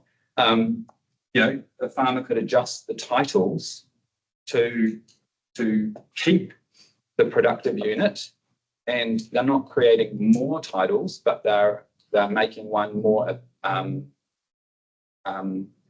more desirable from a kind of lifestyle cut off, flip it off kind of point of view. So that pathway already exists, is maintaining to exist as a boundary change And then second to that, if that situation doesn't apply, it's discretionary and you make a case. And again, for all the reasons we've talked about with the scrappy bits of land and other things which are already small or cut off, you make a case. That's very normal. Okay, thank you. Councillor Hall. We're talking about, we're worried about all the subdivision that might take place on class 3, but the big difference is that class 1 and 2 is now protected. The National Policy Statement highly productive land a few years ago didn't exist. That's when all the subdivision took place. So most of that's been taken care of with 1 and 2. Now, I accept to some extent your point about class 3, but we've also still got class 4 and above. And yet we're imposing this new restriction of 16 hectare base lot on class 4 and above, which we weren't doing two years ago or in 2023. And it's undesirable to do so. I can accept a partial argument in respect to class 3 in terms of you sort of accepting that class 3 will be excluded later in the year. And the other thing is we're actually only allowing up two sections. Well, and we can, if anyone asks for more than 2, well, it's discretionary, and so we can say no. So it's not as if we're saying, yes, you can do 50 lots. Even with 2 lots, it's still restricted discretionary. It's not permitted. So I think we've achieved, and going back to 2022, this council was wanting to protect class 1 and 2 soils. That's happened. It's gone too far, and they've included 3 as well. That's coming out. We're going to be back to where we were trying to be a few years ago. So our big problem of all this subdivision that took place on a highly productive land has been stopped because you can't do it anymore on 1 and 2. So when the time is right, I would like to move number 3 on page 165. Yeah, I guess just a final comment from me. I can see both sides of this about, we've gone this long, wait to see what the terms and conditions are around 3. And my concern is that if 3's out of the highly productive, have we been too tough on 4 and above?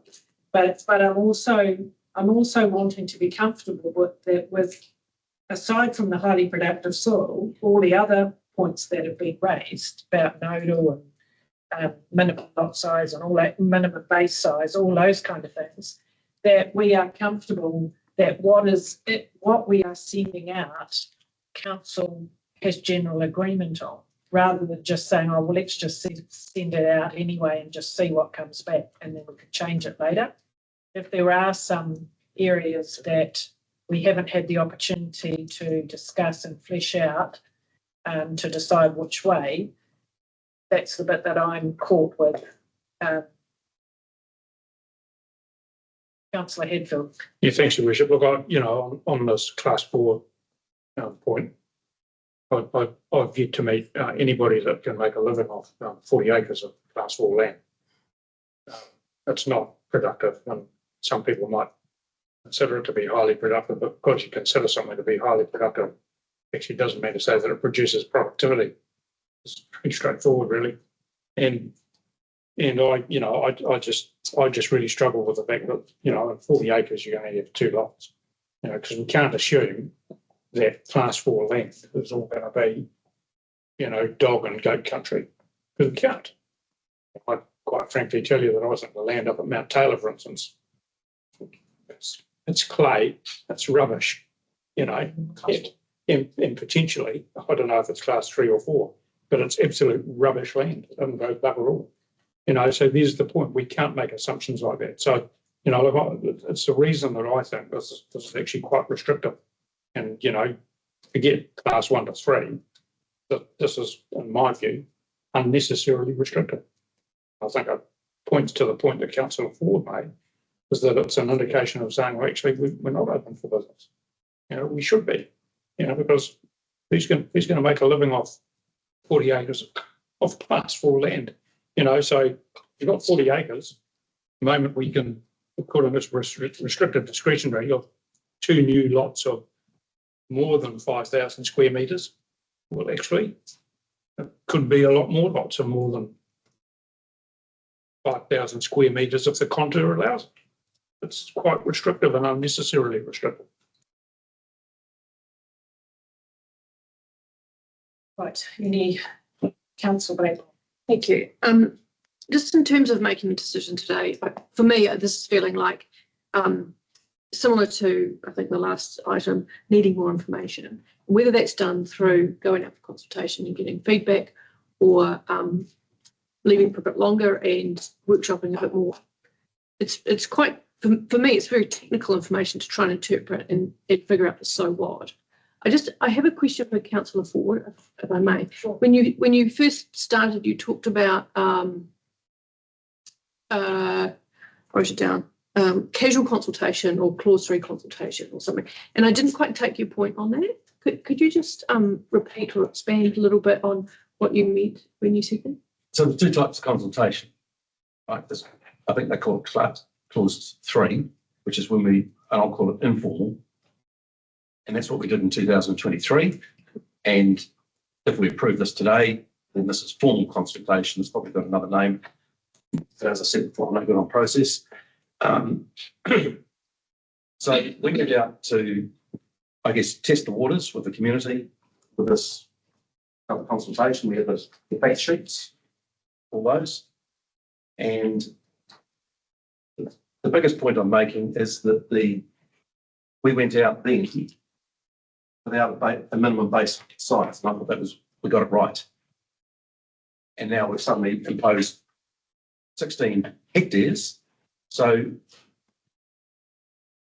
if I had a property on class 4 or above land that was 2 hectares, 5 hectares, 10 hectares, 15 hectares, and I wanted to subdivide it a bit, and that to me makes a heck of a lot of sense, particularly if it's close to a village or a school or something like that. Well, I don't pass go because I haven't got 16 hectares. And there are a heck of a lot of smaller blocks around the villages. We're taking out nodal as well. So where it's a double whammy, which is why I'm saying it's the exact opposite of being open for business. So, yeah. And once if we approve this today, and then we change our mind or we have a concern, the next day we'll be told, oh no, you're too late. You've already approved it to go out to notification. And I've got a list of 9 pages of things that I'd like to get to discuss further. Yeah. And I'm sure some of you have too. Okay. Well, water. I moved that we continue to pause notification until government changes have been made. Do you want me to use, I put some wording up there. Do you want that? Okay.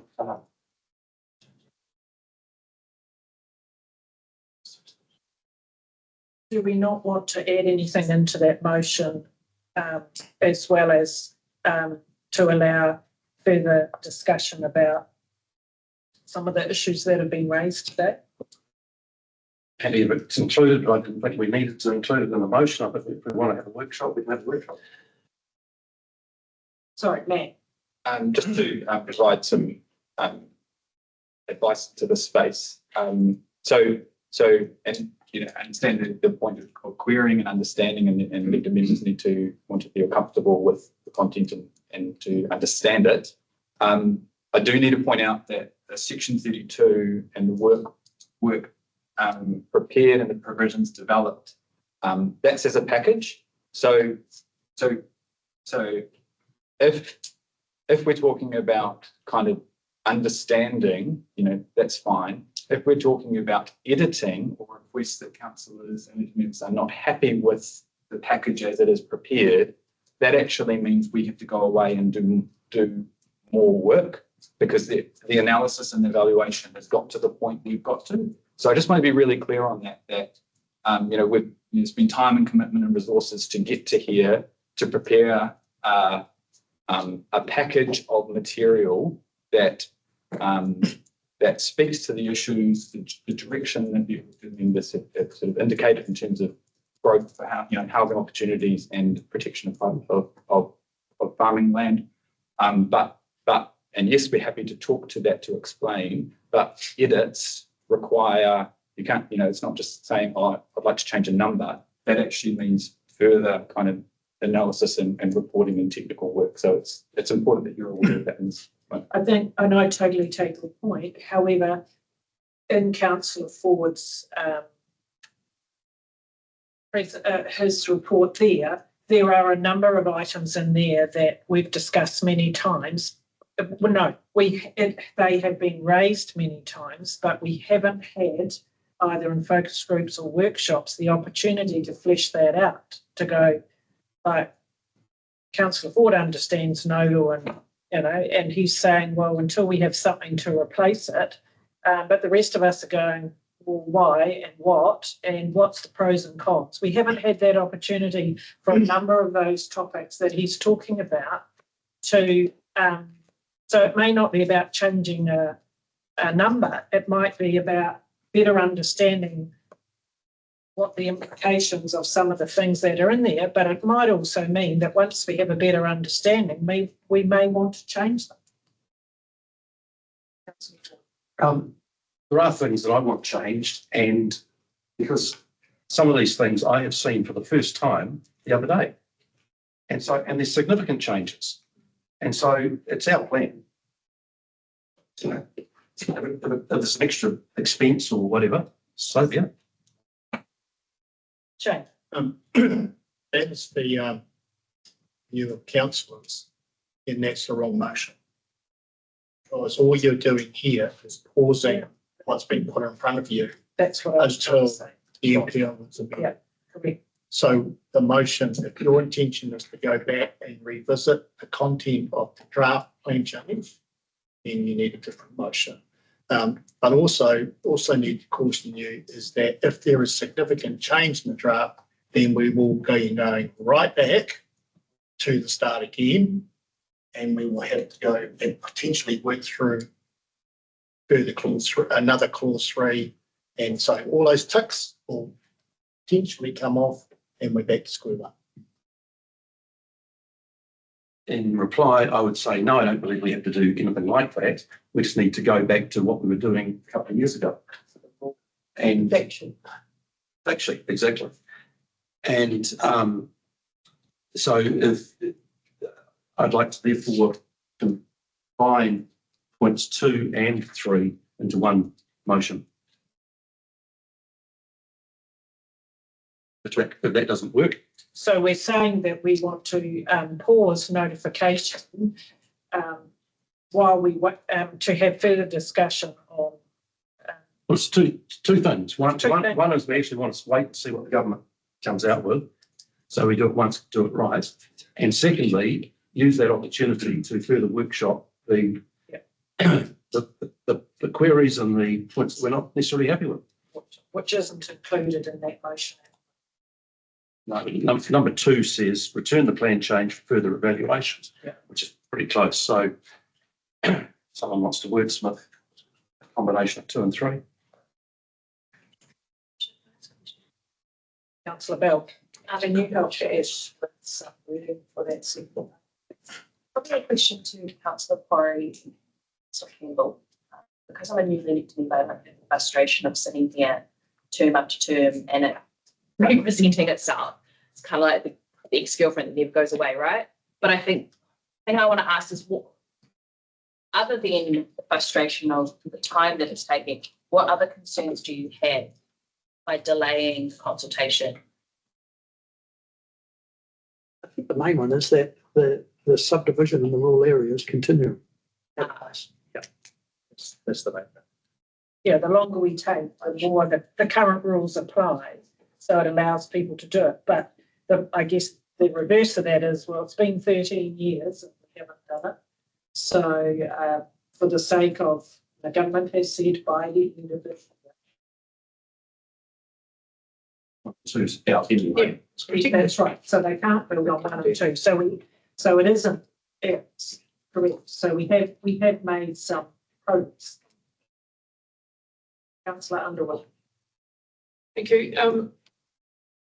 I saw in the section 32 report, and I don't know if it's supposed to be covered, but there was social impacts that were looked into, but none of those social impacts seem to deal with farmers who are struggling to stay on their farms. And I believe from what I've seen in farming advocacy groups, posts and things, that there are some who are really struggling to stay on their land, and that's a way of being able to do that, to subdivide off some land and either reduce their mortgage or have some cash on hand.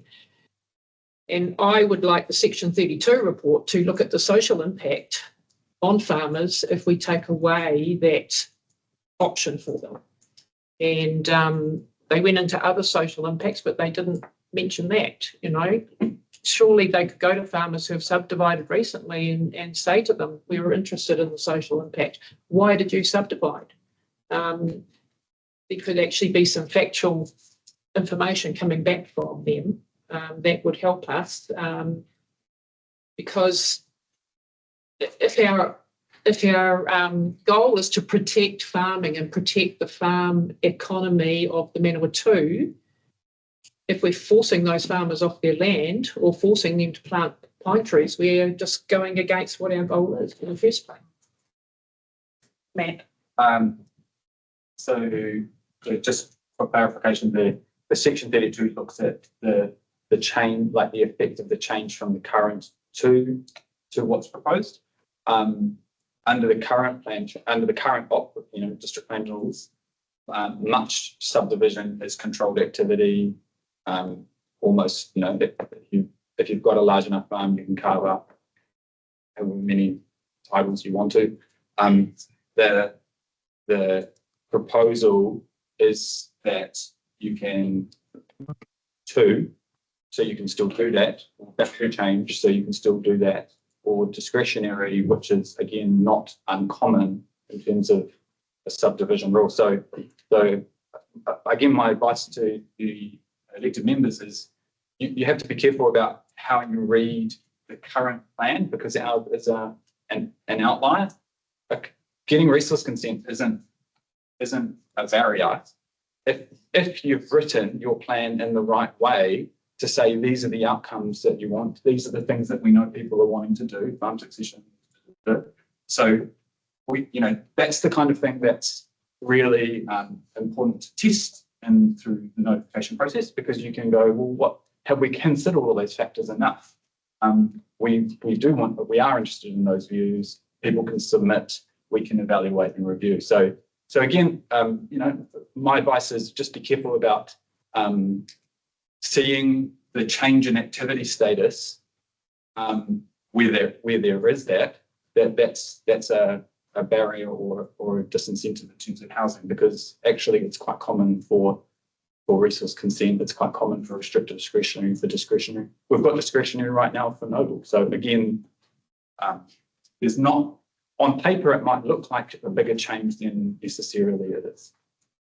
Although I have some sympathy with Councillor Underwood's view in that while it's easy to sit there and say that they can do go through a consent process, that's expensive and time consuming. But my question to us is the signal of putting it out so that they have to do that, signalling what we want to be open for business. And they would already have to get resource consent, I think. So again, it's how we frame the messaging around the notification to say we're actually dealing with some really challenging issues here. We've been dealing with them for a while. We've put together a proposal. We think it's pretty good. But of course, make a submission. There might be things that we've missed here. There might be things that you can look at in a different way. And again, very normal. Thank you, Councillor Ford. We've heard a couple of comments about if we make changes, it's creating a lot of work. All the more reason why, in my view, we should have had the workshop this first before coming to this meeting with a whole lot of new stuff. Thank you. So councillor Ford, you're moving this motion.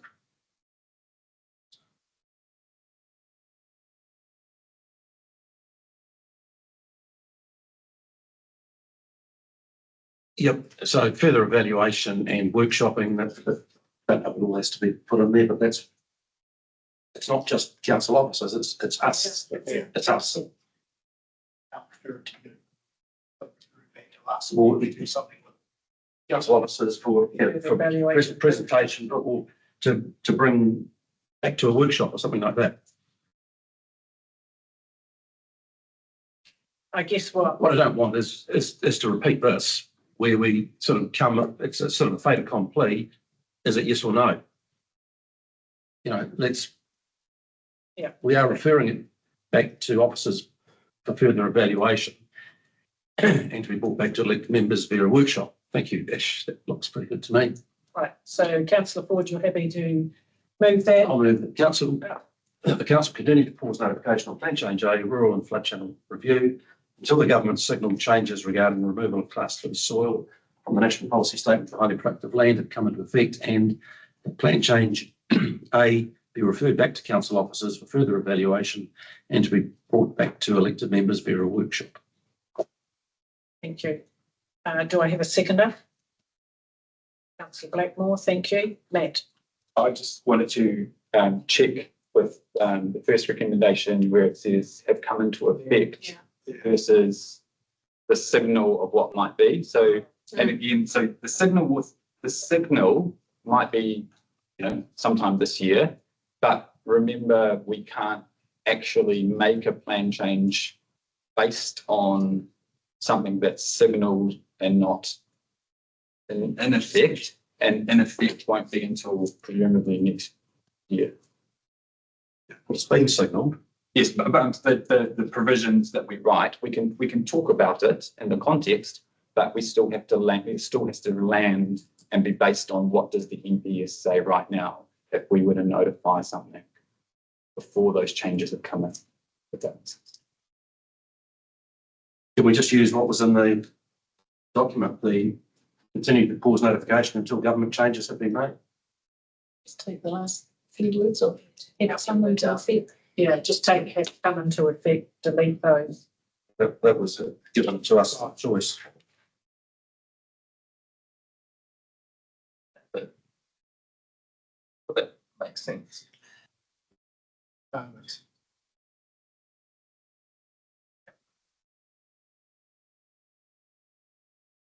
Have been made. Speaking of the update, just until the government changes regarding. Yeah. No.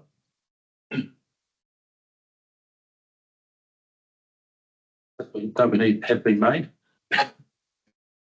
What was on the?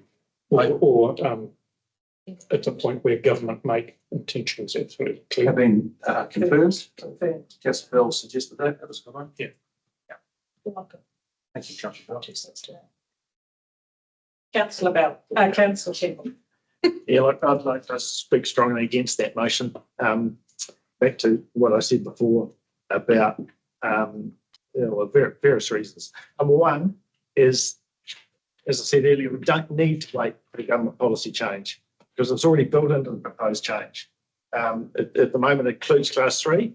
If that's removed, doesn't matter. The plan doesn't need to be changed.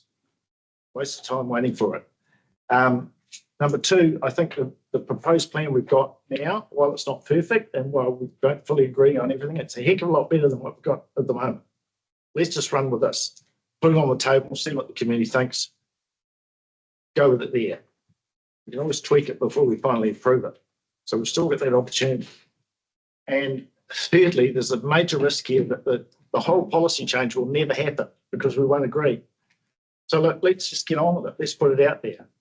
I have a suspicion I probably don't have the support around the table for that idea, but that's my strong opinion. Let's get on with this. Let's not delay it because it probably will never happen. Yeah.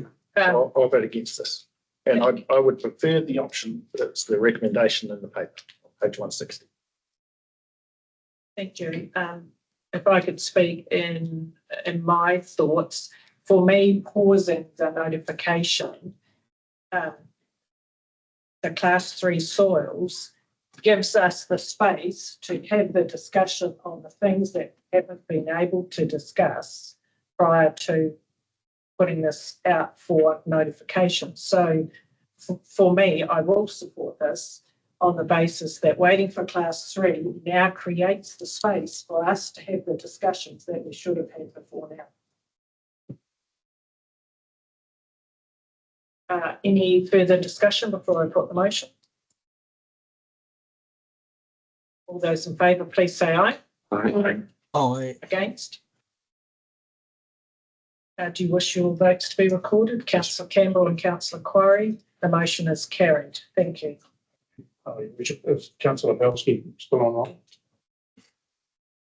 I don't know whether you can hear me or not, but I vote for the motion. Councillor Belsky, can you hear us? I can hear you. I can hear you, but I'm off mute, and I don't know whether you can hear me through this new system that I'm on Has he today. been present during this conference? It's been signed in. Depends on your interpretation. Right, so the motion is carried, and with that, we will adjourn for lunch.